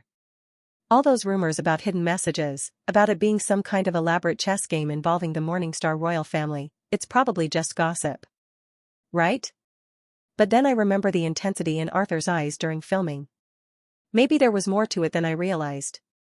I sigh, flopping back onto my bed. My manager would have a fit if he knew what I was thinking. Turning down guaranteed paydays on the off chance that Arthur might have a role for me in his next film? It's madness. But I can't shake this feeling. This certainty that whatever Hellfire Studios does next, it's going to be big. And I want to be a part of it again. I'm pretty sure I'm not the only one from the cast who feels this way. Furful POV. Ugh. Unbelievable. The Demonfather becomes a hit even in the Rose's kingdom, and what does Mother do? Sends me a letter full of reprimands. As if my baseless dream is something to be ashamed of. I crumple the paper, channeling my frustration into a burst of wind magic. In seconds, the letter is nothing but ashes. If only I could deal with Mother's disapproval so easily. Mother wouldn't understand, I mutter, absently tucking a strand of hair behind my ear. How could she? In her world, my greatest achievement should be winning some inane beauty contest. As if that's all I'm good for. Acting isn't just some fleeting fancy. It's art. It's life. It's everything. But how can I make her see that? How can I explain the thrill of becoming someone else, of telling stories that matter, to someone who sees the world in black and white? I shook my head, still reeling from the letter's contents. But as my frustration ebbed, another thought bubbled up. the Demonfather. It's still hard to wrap my mind around it. An exiled prince, the black sheep of the Morningstar family, and he pulls off a film that's raked in $98 million globally. It's staggering. And it's not stopping. The film's still screening, still drawing crowds. More countries are just starting to show it. Who knows how high that number will climb? Arthur. Just thinking about what he's achieved makes me feel a mix of awe and something else. Admiration? Respect? Maybe a bit of both. I can't help but wonder what he'll do next. Whatever it is, it's definitely going to be interesting. Arthur didn't just make a great film or give my career a boost. He brought color to our world, literally, with that ingenious camera of his, and figuratively with his vision. It's funny. In a way, Arthur is the complete opposite of Mother. Where she sees everything in stark black and white, he sees a world bursting with color. Like how every person has their own unique shade, their own perspective to offer. That's what makes the world interesting to me. Arthur POV. After that chat with Rupert Darkflame, I've been knee-deep in negotiations with book publishers. Harry Potter is burning a hole in my pocket, and I'm itching to get it out there. But these talks? They're enough to make me want to pull my horns out. Every publisher I've met has the same song and dance. You're a new writer, they say, conveniently forgetting about a little film called The Demonfather. They offer royalties that wouldn't buy a decent cup of coffee, all while claiming they're taking some huge risk. The last straw was my meeting with Flaming Books. The editor actually had the gall to call me a one-hit wonder to my face. As if The Demonfather was just some fluke. That's when it hit me. Why am I letting these short-sighted publishers dictate terms? I've got the means, the vision, and the story. Time to cut out the middleman. So, I've done it. I've founded Hellfire Stories. My own publishing company. Has a nice ring to it, don't you think? I've sunk about $100,000 into a printing factory. It's not much to look at right now, all clanking machinery and the smell of ink and paper. But when I walk through it, I can almost hear the hum of stories waiting to be told. And I didn't stop there. I bought up stores all over the city and beyond, shelling out hundreds of thousands more. Each one a potential gateway to the worlds I'm going to create. Is it a risk? Hell yes. But I've never been one to play it safe. And something tells me Harry Potter is going to be just the beginning. While my team and I have been neck-deep in preparations for The Lord of the Rings, I've somehow managed to squeeze in time to finish writing Harry Potter and the Philosopher's Stone. It's amazing what you can accomplish when you don't need to sleep, isn't it? With the manuscript hot off my typewriter, I headed down to the printing factory. The place is a cacophony of clanking machinery and the sharp smell of ink. It's not exactly high-tech, but it's the best we've got in this world.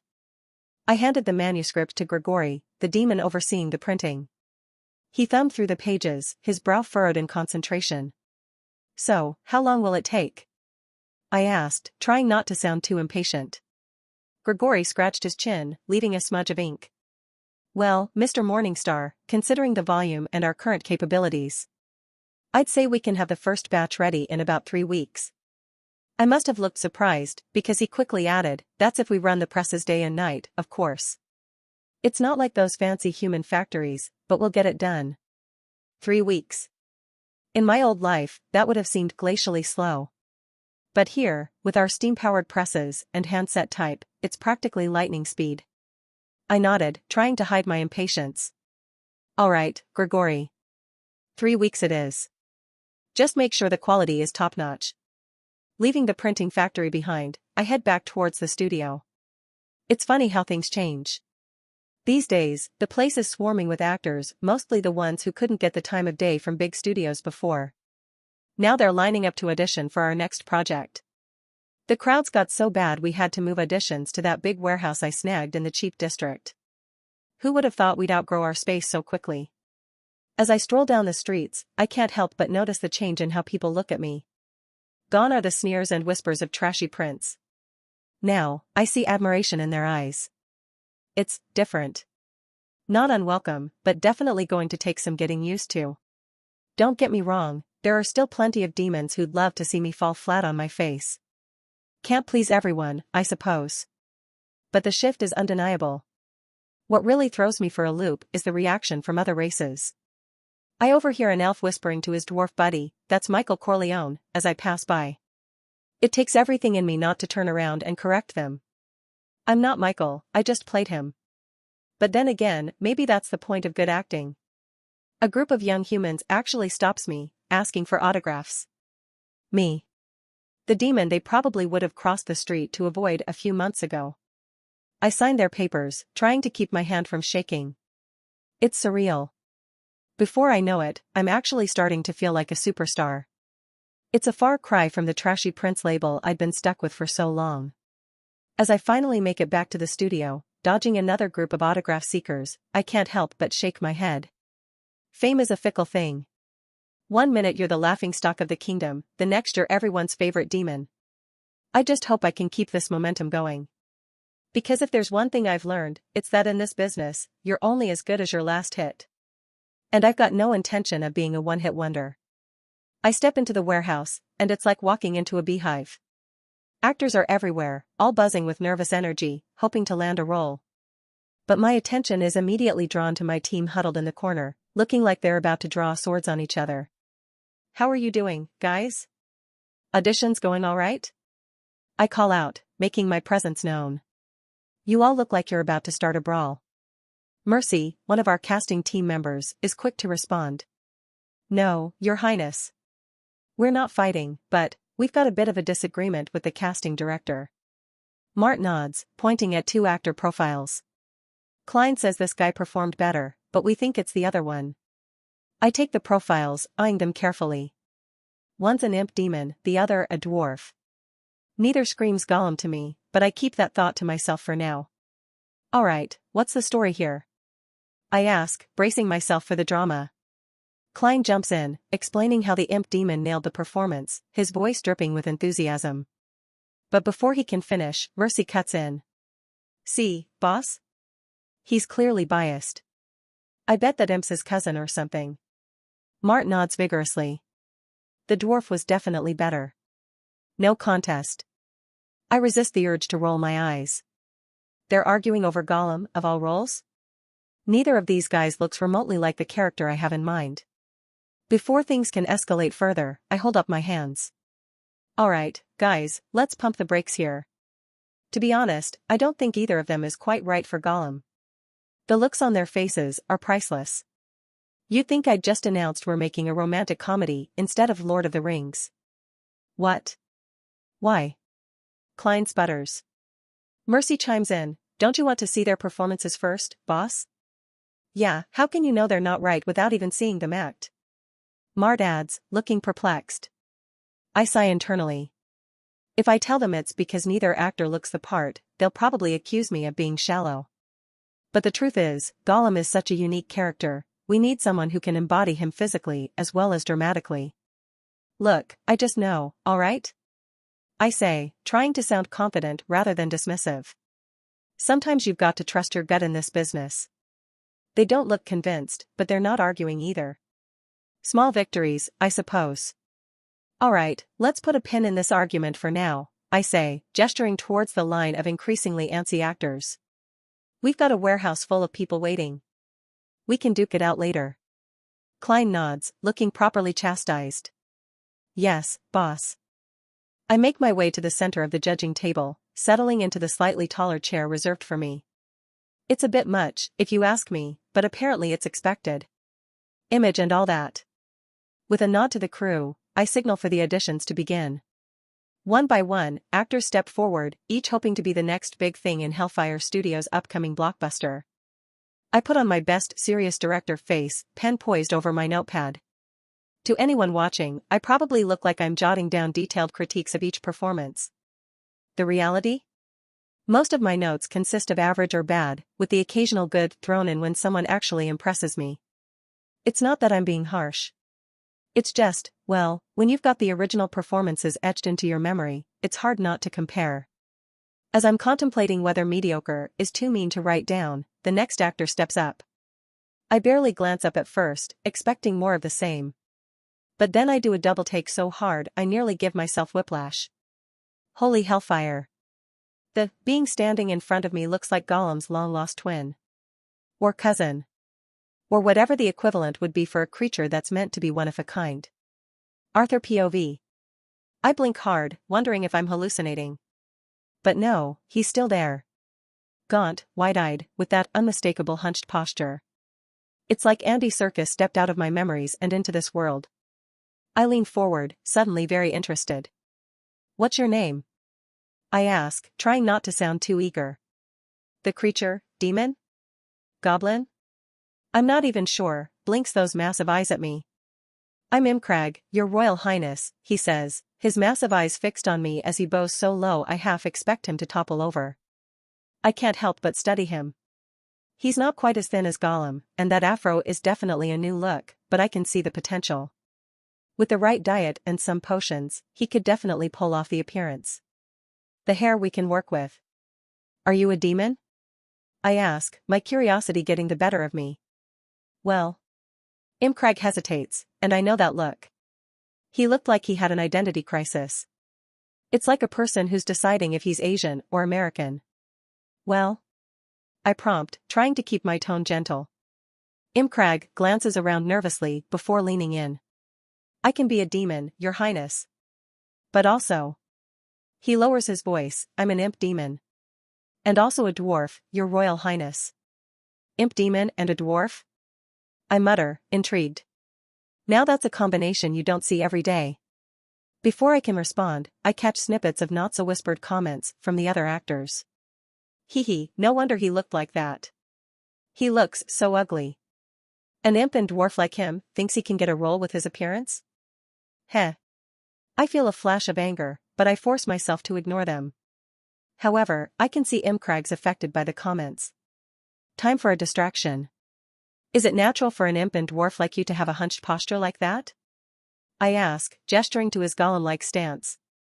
Imcrag straightens up, looking embarrassed. No, your highness. I just did that posture because I'm imitating Gollum from the script. I nod, a smile playing on my lips. This guy's certainly done his homework. Klein leans in, his voice barely above a whisper.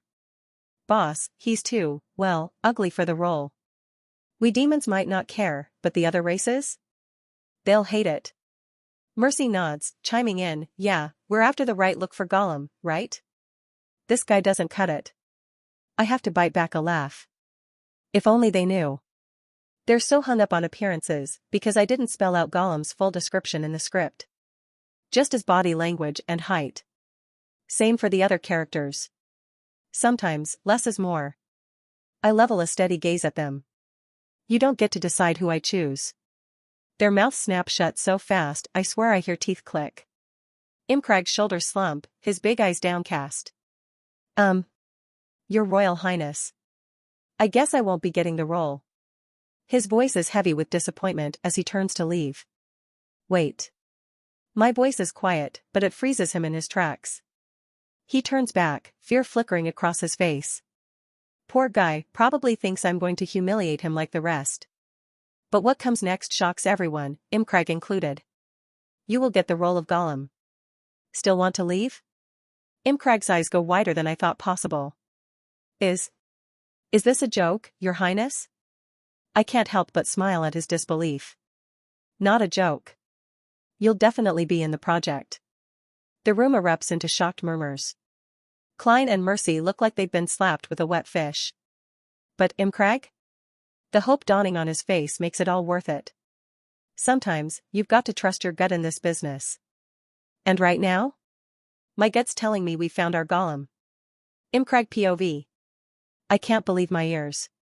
Did I just get chosen for the role? Will you be part of my project? His Royal Highness Arthur asks, his piercing gaze fixed on me. The infamous youngest prince of the Morningstar family, known for his unconventional ways, is actually offering me a chance? As a failed actor and contortionist, I should be jumping at this opportunity. But a part of me fears it's just another cruel joke. Still, I can't let this slip away. I want to be part of your project, your highness. I blurt out, my voice a mix of excitement and trepidation. That's very good, Arthur says, a smile playing on his lips. He stands up and, in one fluid motion, leaps down from the raised platform, landing right in front of me. I flinch instinctively as he reaches out, memories of past humiliations flashing through my mind. How many times have I been tossed around like a rag doll by other demons? I squeeze my eyes shut, bracing for impact. But it never comes. I crack open an eye to find Arthur smiling at me, his hand resting gently on my shoulder. "I've got high hopes for you, Imcrag," he says, his voice warm. "Come to Hellfire Studios tomorrow morning. We'll discuss your role preparation." The kindness in his words is too much. I feel my eyes well up as I drop to my knees. "Thank you very much, Your Highness." To my surprise, Arthur crouches down to my level. "All right, no need for a scene," he says, his tone gentle but firm. "You're a demon and a dwarf. You need to be confident and brave. Don't let anyone look down on you." I look up at him, my heart swelling with gratitude and newfound determination. "Don't forget who you are," he continues. "Be proud of your demon heritage, but also draw strength from your dwarf side. Both make you unique." I nod, wiping away my tears. "I'll take those words to heart, Your Highness." Arthur stands, gesturing towards the exit. "Go on now. We've got more auditions to get through, and we don't want to hold things up." "Right away, Your Highness," I say, scrambling to my feet. I bow once more before hurrying out of the warehouse. I can feel the envious glares of the other actors burning into my back, but for once, I don't care. Who would have thought? I showed up at that audition running on fumes and desperation. Hell, I was half expecting the infamous prince to use me as his personal punching bag for laughs. Wouldn't be the first time I'd been the butt of some highborn's joke. These past few weeks, my stomach's been more empty than full. The circus where I work, or worked, I guess, was about to kick me to the curb.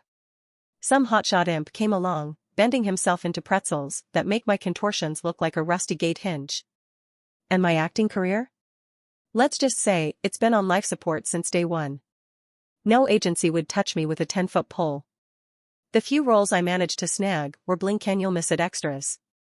Half the time, I'd drag my family to see my big screen debut, only to find my scenes cut or my face hidden behind the lead actor's elbow. I was circling the drain, no two ways about it. So when His Royal Highness dangled that olive branch in front of me, you bet I snatched it up, thorns and all. Infamous prince or not, beggars can't be choosers, right? Now, I can barely contain myself thinking about tomorrow. It's like someone lit a fire under me, and for once, it's not because I'm being chased out of town. As I make my way back to the outer city of Furland, to the place I hesitate to call home, I can't wipe the grin off my face. Our house is more patchwork than building at this point, held together by hope and stubborn determination. But when I burst through the door, shouting about landing a big role, you'd think I'd just announced we'd won the royal lottery. My family's faces light up, and for a moment, our cramped, leaky home feels like a palace. Ma's eyes well up, Pa claps me on the back so hard I nearly topple over, and my little sister starts dancing around the room, singing about how her brother's going to be a star. For the first time in what feels like forever, there's laughter in our house. Real, genuine laughter. Not the bitter chuckles we usually share over our misfortunes. Arthur POV. The sun's barely up, and I'm already unlocking the studio doors. To my surprise, there's Imcrag, our half-imp, half-dwarf golem, looking like he's been camped out all night. I can't help but smile. "You're here early. Excited?" Imcrag's practically vibrating with nervous energy. "Yes, Your Royal Highness. I'm very excited for the role." I chuckle, shaking my head. "Hey, ease up on the Your Highness bit, alright? I'm not exactly rolling in royal status these days." "Understood, Your High," Imcrag catches himself, flushing. "I mean, Arthur's fine. Or Sir Arthur if you're feeling fancy. Boss works too." I give him what I hope is a reassuring smile. "Whatever makes you comfortable." "Okay, boss," Imcrag says, giving me a salute that's half respect, half nerves. I nod, gesturing towards the studio. "Come on in. Time to meet the team." As we walk in, I can feel Imcrag tensing up beside me. Poor guy looks like he's about to face a dragon, not a bunch of sleep-deprived film crew. "Everyone," I call out, getting their attention. "This is Imcrag. He's our golem. Let's make him feel welcome, yeah?" The crew nods, a mix of curious glances and polite smiles. I turn to our transformation team, makeup artists, dietitians, and our resident potion expert. I need you guys to help Imkrag get into character. I've drawn up a list of potions and a diet plan that should get him looking like the golem I've got in mind. As I hand over the plans, I can see Imkrag's eyes widening. Guess he's realizing this role might be more intense than he thought. Don't worry, I say, patting him on the shoulder. We're not going to turn you into a frog or anything. Though if we did, it might make those river scenes easier to film. A few chuckles ripple through the crew, and I see Imkrag's shoulders relax a bit. Good. A little laughter goes a long way in breaking the ice. With Imkrag sorted, I make my way to check on the art team. As I push open the door to their workspace, I'm hit by the smell of paint and glue. It's oddly comforting. The room is a hive of activity, my artists hunched over intricate miniature models for The Lord of the Rings. I can't help but feel a surge of pride. This concept is completely new to them, probably to the whole industry, but they're taking to it like ducks to water. You guys are making great progress, I say, making my presence known. A few heads snap up, startled. Looks like creating this art department was worth every penny. Roy, our wolf demon team leader, turns to me with a grin that shows off his impressive canines. Glad you like our work, boss. I give his shoulder a pat as I lean in to examine the nearly complete model of Isengard. The detail is breathtaking, each tiny stone, every miniature tower exactly as I'd imagined it. This is incredible, Roy, I say, gesturing to the model. You've captured it perfectly. Roy's chest puffs up with pride, but he's quick to deflect the praise. If not for your drawings, boss, we'd be lost. They're our guiding light. I can't help but smile. He's right, of course. A week ago, when the system unlocked the skill shop, thank you, Demonfather's success, I immediately splurged on drawing skills. It was a necessity. How else could I convey these fictional locations to my team? Well, I'm glad they're helping, I say, running a finger along the tiny walls of Isengard. But you're the ones bringing them to life. It's like seeing my memories take physical form. I catch myself, realizing how odd that must sound. But if the team thinks it's strange, they don't show it. They're too engrossed in their work, hands steady as they paint microscopic bricks and shape minuscule trees. How are we looking time-wise? I ask, turning back to Roy. Think we'll be ready for filming on schedule? Roy scratches his chin, leaving a smudge of paint in his fur. It'll be tight, boss, but we'll make it. The team's really fired up about this project. I nod, feeling a surge of excitement. Good. Keep up the great work, everyone. You're making magic here.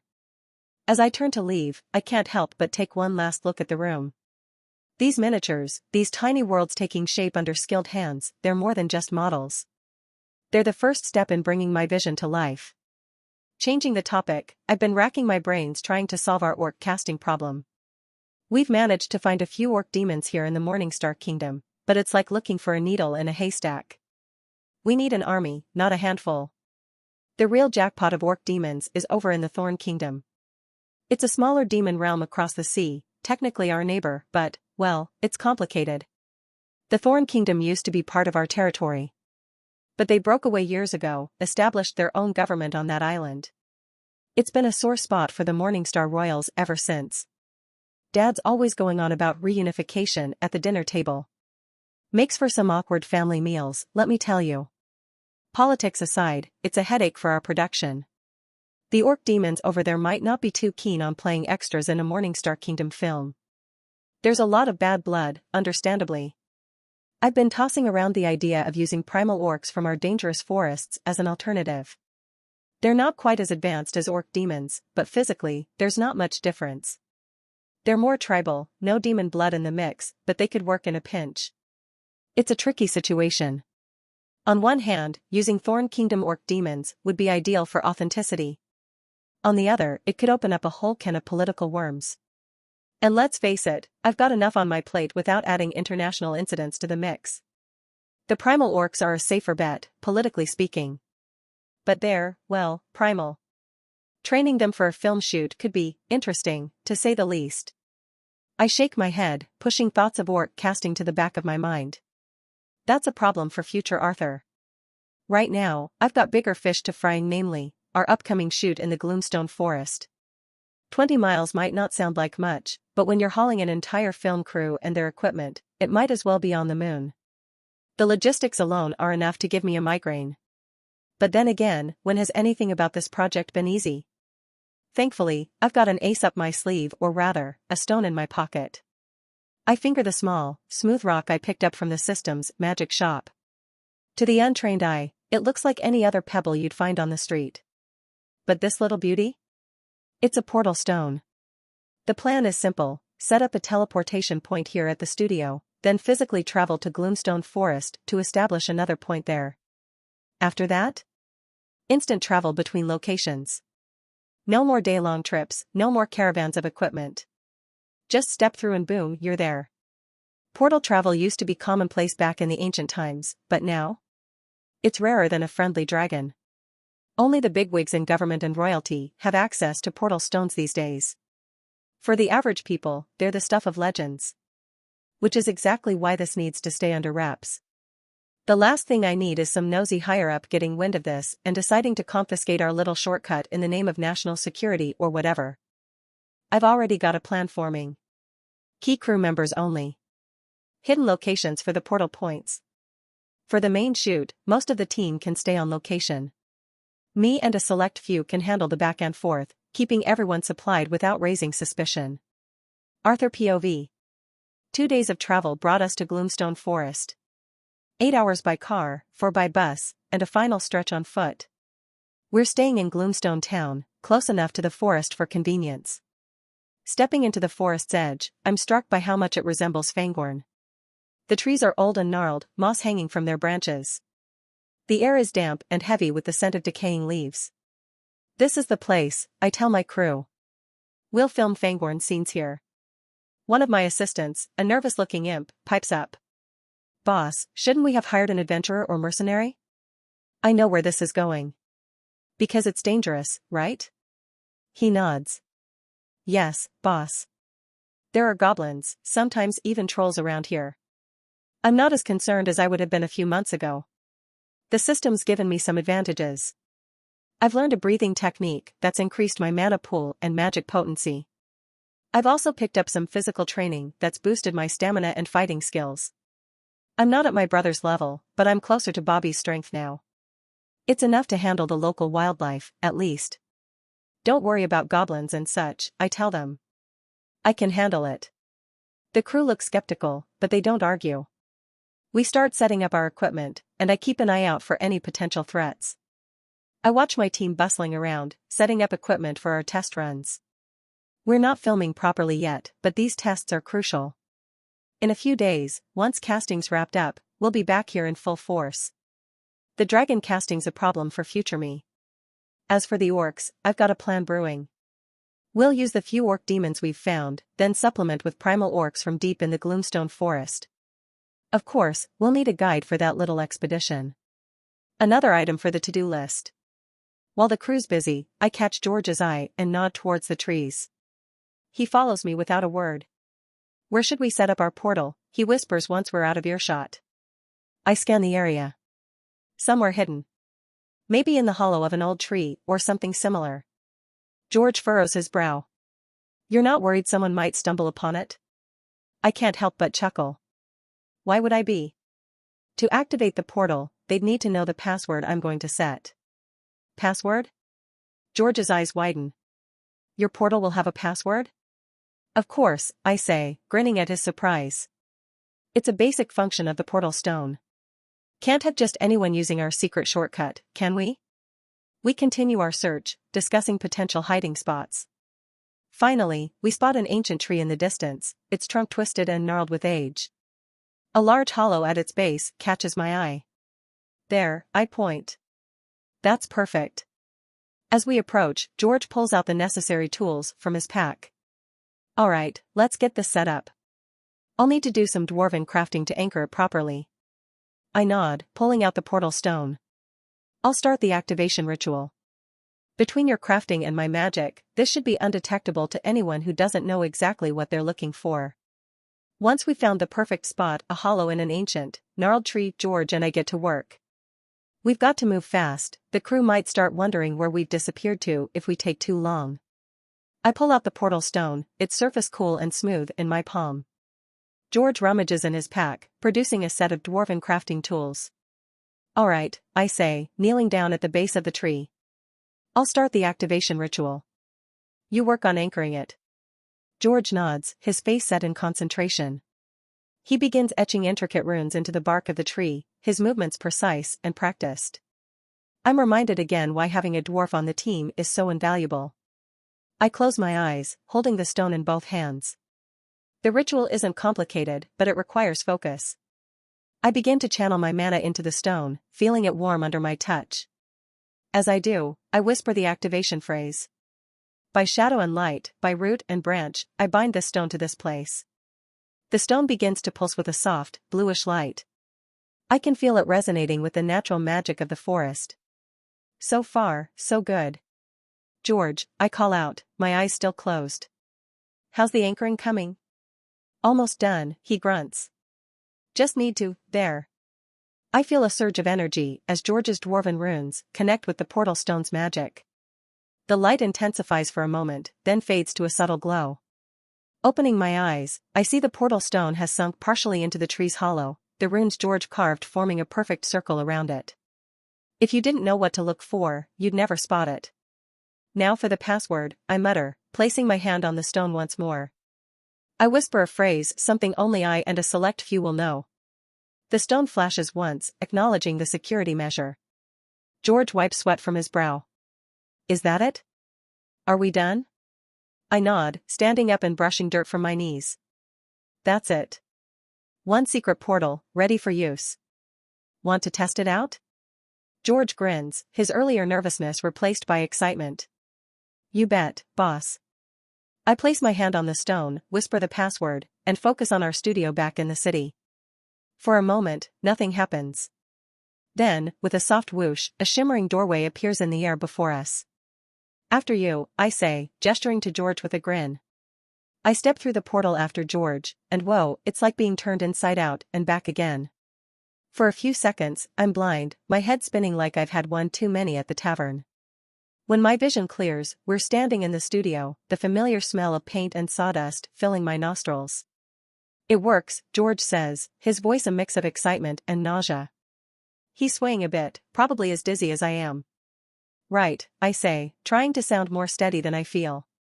Problem solved. Let's head back, before the crew starts wondering where we've gone. Another dizzying trip through the portal, and we're back in Gloomstone Forest. The crew's almost finished setting up the equipment, and the construction team is already modifying the area for our shoot. Boss, where'd you disappear to? One of the crew members asks, eyeing us suspiciously. I shrug, aiming for nonchalance. Just took a look around. Didn't even see any goblins or trolls. Jeff, our local guide from Gloomstone Town, pipes up. They usually come out in the afternoon or at night. Right now, they're too scared of demons in broad daylight. He pauses, giving me a look that makes me wonder if he's trying to tell me something. They only target weak demons, and only when they're alone in the forest at off hours. I can't help but feel he's implying I fall into the weak demon category. Thanks for the vote of confidence, Jeff. With this many of you, Jeff continues, you've got nothing to worry about. A simple fireball would scare off those goblins and trolls. I turn to my crew, who look slightly less terrified now. See? Nothing to worry about. I chuckle, glancing at my crew. Their relief is palpable, like kids realizing the monster under the bed is just a shadow. It hits me then, these guys are total city slickers. They're so used to the hustle and bustle of urban life that the thought of a few forest critters has them jumpy. I guess when your biggest daily threat is getting splashed by a passing carriage, the idea of goblins and trolls seems pretty daunting. Though goblins and trolls aren't a threat to us demons, Jeff says, his tone suddenly serious, in the deeper parts of Gloomstone Forest, there are orcs. They live in tribes, so they're definitely more dangerous. I suggest you guys never go there. As we're talking, something catches my eye. There, in the distance, is that a troll? Its head is just visible, peeking out from behind a tree. It probably thinks it's well hidden, but subtlety isn't exactly a troll's strong suit. Arthur POV, I can't help but stare at the troll in the distance. Sure, I've seen them in books, but nothing quite prepares you for the real deal. This one's shorter than I expected, barely reaching dwarf height. Its face is all chubby cheeks and a comical nose, with curious eyes peeking out from under a mop of shoulder-length hair. Could be female, maybe? Before I can get a better look, it notices me watching and ducks out of sight. Shy little thing. Point 1. Hey, Jeff, I call out, interrupting his forest safety lecture. Are the trolls around here usually this shy? Jeff raises an eyebrow, like he's surprised I even noticed a troll. Some are pretty meek, yeah. Stay out of trouble. But most? He chuckles. They're little troublemakers. Love using their magic to prank travelers and even goblins. Now that piques my interest. Magic? Oh right, they can manipulate trees, can't they? Jeff nods. Yep. They use it to scare folks, make 'em think the trees are coming alive or something. Harvey, one of my more nervous crew members, pipes up. Wait, if they can control trees, aren't they super dangerous? Jeff's explanation is oddly reassuring. They can be, sure. 5 trolls working together can move an ancient tree, give our mages and adventurers a real headache. But they rarely mess with demons these days. They know better. There's a story there, I can tell. What happened? Some kind of troll demon showdown in the past? Jeff's eyes light up, clearly excited to share some local history. About 30 years back, in my dad's day, the trolls got cocky. Started raiding the town, pushing folks around. For a few days, we had ancient trees stomping through the streets. George leans in, totally hooked. Then what? Well, the townsfolk fought back, started pushing those trees out. But the real turning point? Lord Demiurge from Evilest City showed up.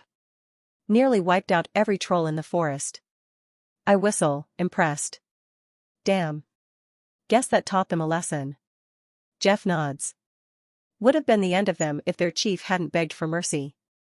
In the common tongue, if you can believe it. Now that's interesting. A troll that can speak our language? The filmmaker in me is already seeing possibilities. As Jeff's story sinks in, the gears in my head start turning. A troll chief who can speak the common tongue? Now that's an opportunity if I've ever heard one. I'd been racking my brain about how to bring the ents to life.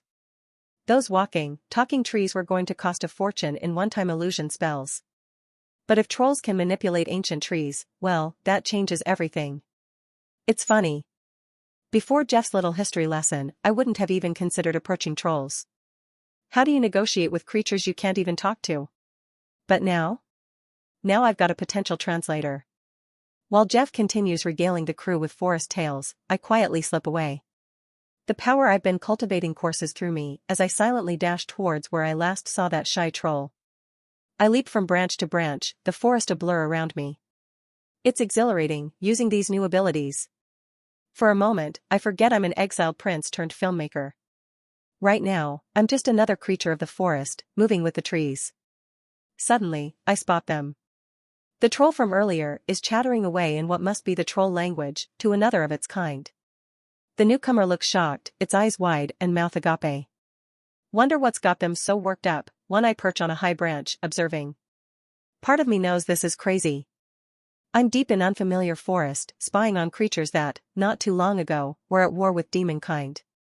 But another part, well, that part's already imagining the incredible scenes we could create with their help. If I can find their chief, if I can communicate our intentions, this could be the solution to our ent problem. Eli Trek POV, today's different. Really different. There's a whole bunch of demons in our forest, and they're not just passing through. They're setting up weird-looking equipment, like they're planning to stay a while. It's got my fur standing on end. I was trying to get a better look when this young demon spotted me. There was something about him, a kind of power I've never felt before. It sent me scurrying back into the underbrush faster than you can say, troll stew. I had to warn the others. Found a group of our usual troublemakers, not far from the village. They're always looking for a chance to pull pranks on travelers, but this is different. This is dangerous. Listen up, you lot, I say, trying to sound as stern as my father does when he's in chief mode. I know you love your fun, but today's off limits. There's a bunch of demons over there, I point towards the clearing, and they look like they mean business. No pranks today, got it? Gornick, always the winner, pipes up. Ah, come on, princess. If we don't have our fun, how are we supposed to get motivated for the hunt? The village needs to eat, you know. Yeah, Lissa chimes in, her eyes gleaming with mischief. If anything, more demons means more fun. Imagine their faces when the trees start moving at night, when the others nod eagerly, and I can feel a headache coming on. Sometimes I wonder if I'm the only sane troll in this forest. No, I say, putting my foot down. This is serious. Before anyone does anything stupid, we need to talk to my father. Reklo, all muscle and no brains, crosses his arms. Do we really need to bother the chief with this? I fix him with my best don't mess with me glare. Yes, Reklo, we do. These aren't your usual travelers. They're city demons, and one of them. I suppress a shudder, remembering that strange power. One of them is different. Dangerous. Reklo looks like he wants to argue, but something in my face must convince him. After a bit more grumbling, they all agree to come with me to the village. We weave through the familiar paths of our forest, the smell of moss and damp earth filling my nose. Soon, our little village comes into view, bustling with trolls going about their day. Hello, princess, they call out as we pass. I try to smile back, but my mind's too full of worry to manage more than a grimace. We make for the slightly larger house at the center of the village, Dad's place. As we enter, I see him lounging in his favorite chair, puffing on one of those cigarettes he gets from the demon towns. Show off. He nods at me. Daughter. Then his eyes flick to the group behind me. What's the matter? Why do we have Reklo and the others for a visit? Before I can open my mouth, Reklo pipes up. Chief, Eli says there's a bunch of weird demons. We take turns explaining what we saw. Dad listens, his face growing more serious with each word. Finally, he sighs. Just don't get in their way. We don't provoke the demons. Just as the words leave his mouth, there's a commotion outside. Dad frowns, grabbing his staff. What's happening? We rush out, and my heart nearly stops. There, standing in the middle of our village, is the young demon from before. The one with the strange power. It's him, father. I blurt out, pointing. He's the demon I felt the weird power from. Dad nods, his grip tightening on his staff. I know. He addresses the demon in the common tongue, his voice gruff. Oh, young demon. What's your business in my village? The demon doesn't answer right away. Instead, he crouches down to our level, a smile playing on his lips.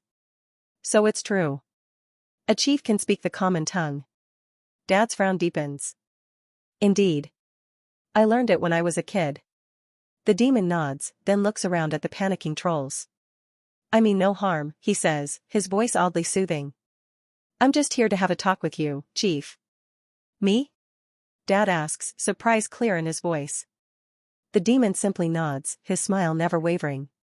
Who are you? How did you get here? Father's voice is gruff, but I can hear the undercurrent of worry. The demon's eyes flick to me for a heartbeat, and a chill runs down my spine. That look, it's knowing, almost amused.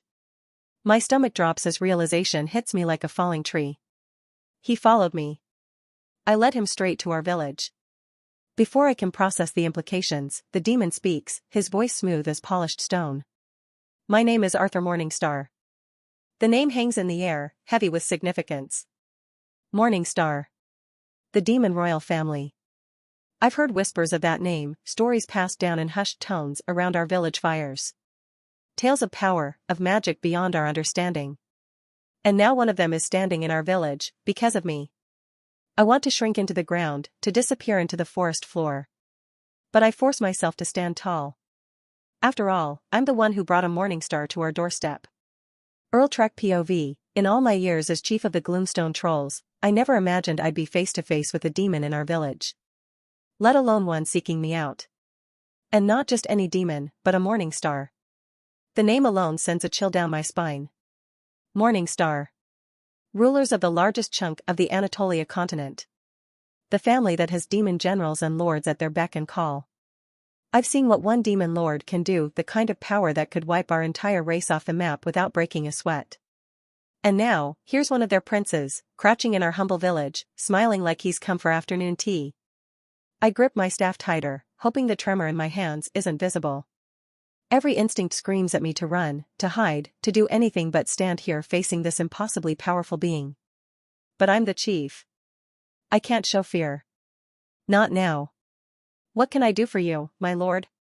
I manage to ask, proud that my voice doesn't quaver. As I wait for his response, my mind races. Why is he here? What could a morning star possibly want from us?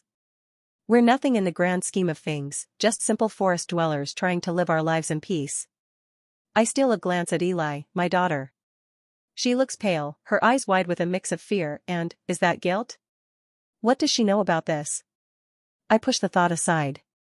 Whatever's happening, whatever this Arthur Morningstar wants, I need to handle it carefully. One wrong move, one misspoken word, and it could spell disaster for our entire village. The fate of our people rests on this conversation. Arthur POV, I size up the troll chief standing before me. He's a bit taller than the others, with an air of intelligence that sets him apart. But what really catches my eye is the fear not just on his face, but mirrored in every troll around us. It's like they're expecting me to breathe fire or something. Time to put them at ease. Or at least, as much as possible. I'm here for a proposal, mister. I trail off, realizing I've forgotten a crucial detail. You are? The chief straightens up a bit. I'm Earl Track, my lord. Earl Track, I repeat, letting the name settle. Well, Mr. Track, I have a proposition for you and your people. I gesture to the crowd of wide-eyed trolls. I'm offering you a job. You'd think I'd just announced the sky was falling. Earl's jaw drops, and a wave of shocked murmurs ripples through the crowd. A job? Earl echoes, like he's never heard the word before. I nod, fighting back a grin. Yes, a job. Earl's brow furrows. What job, my lord? We are nothing but trolls, mere forest dwellers. Now it's my turn to smile. That's exactly why I need you. Your magic, your ability to control the ancient trees, that's what I'm after. The murmuring grows louder. I can't understand a word, but the mix of confusion and excitement is clear enough. Earl translates their sentiment. You need us for controlling the ancient trees? I nod again, then launch into an explanation of my film project. As I talk, I can see the fear in Earl's eyes slowly being replaced by curiosity, maybe even a hint of interest. Especially when I get to the part about trading city resources, food, tools, things they can't easily get out here in the forest. It's like watching a flower bloom. Earl's posture relaxes, his eyes light up. Who knew? Turns out trolls and demons aren't so different after all. We all like a good deal. Klein Schemer POV, 2 days since Boss Arthur headed off to Gloomstone Forest, and I've been up to my horns in casting calls. Who knew finding the right extras and supporting roles could be such a headache? But we're getting there, slowly but surely. The elves were a mixed bag. Furfle's on board as Arwen, thank the Dark Lords. Having a familiar face, and a talented one at that, is a relief. The rest of the elven roles? Not as tricky as I feared. Turns out there's no shortage of elves eager to be part of a Hellfire Studios production. Dwarves were a breeze. Plenty of them call Morningstar Kingdom home, and they're not shy about stepping in front of a camera. Though I didn't have to cast Gimli, George, the boss's dwarf buddy, practically strong-armed his way into that role. Hope he can act as well as he can tinker. While casting elves and dwarves has been a breeze, finding our hobbits is proving to be a whole different kettle of fish. Boss Arthur was very specific about what he wants for these roles, especially for the main character. Hobbits, this fictional race boss dreamed up, they're not your average mythical creatures. Fortunately, we found that half-human, half-dwarf individuals fit the bill pretty well. It's like Arthur had them in mind when he came up with hobbits. We've managed to cast a bunch of them for the supporting hobbit roles, but finding our Frodo Baggins? That's turning into a real headache. Arthur's description of Frodo is ridiculously specific. He needs to have this innocent look, but with a hint of determination in his eyes. Not too tall, not too short, even for a half-dwarf, with curly hair that's just the right shade of brown. We've seen dozens of hopefuls, but none of them quite hit the mark. Too tall, too gruff, not innocent-looking enough, the list of almosts is growing by the day. I'm starting to wonder if this perfect Frodo exists outside of Arthur's imagination. The worst part? I can't even fall back on using pure humans or pure dwarves. Arthur's adamant that the hobbits need to be distinct from both races. It's like trying to find a unicorn in a stable full of horses. Just when I'm about to tear my horns out over this Frodo casting, the perfect candidate walks through the door. This half-human, half-dwarf guy shows up and nails the audition. He's got that innocent look with a hint of determination that Boss Arthur's been harping on about. I'm practically salivating at the thought of finally filling this role. But before I can even open my mouth to offer him the part, a familiar voice pipes up beside me. "What's your name?" I nearly jump out of my skin. It's Boss Arthur, appearing out of nowhere like some kind of magical jack-in-the-box. "Boss? You're back so soon?" I stammer, trying to hide my surprise. Arthur just nods, his eyes fixed on our potential Frodo. "My name is Kurt Vault," the actor says, looking a bit starstruck. Without missing a beat, Arthur says, "You'll be having the role of Frodo Baggins. Welcome." And just like that, it's done. Days of searching, and Boss swoops in to make the final call in seconds. That's Arthur for you, always full of surprises. After Kurt leaves, Arthur turns to me. "How's the casting here?" I puff up a bit, proud of our progress. "It's going well, boss." Arthur's smile has that hint of mischief I've come to recognize. "Speaking of which, how's our human casting going in Empirica? Any good news?" "Oh, right. I nearly forgot about that in all the Frodo excitement." "Actually, yeah. Machi and the crew just sent word. They've locked in actors for Gandalf and Saruman. Seems Eric Roosevelt's been a big help with the casting over there." "One, very good," Arthur nods, looking pleased. He claps me on the shoulder. "I'm heading back to the Eastern Province. We're fixing up a spot for the Hobbit houses there." "Wait, what? Eastern Province? I thought you were in Gloomstone Forest, boss." Arthur just chuckles, like I've said something amusing. "Time waits for no demon, Klein. We've got to keep moving, hit all our filming spots, get everything ready. Tomorrow, we're off to the Dark Province by the Ashen Plains." Before I can ask any more questions, he's gone, leaving me standing there with my mouth hanging open like some slack-jawed imp. As I watch him disappear around the corner, my brain starts to catch up. Hang on a second. Didn't he just say he came from the Eastern Province? And now he's going back? And tomorrow he'll be in a completely different part of the kingdom? I shake my head, trying to make the pieces fit. How in the nine hells is he moving around so fast?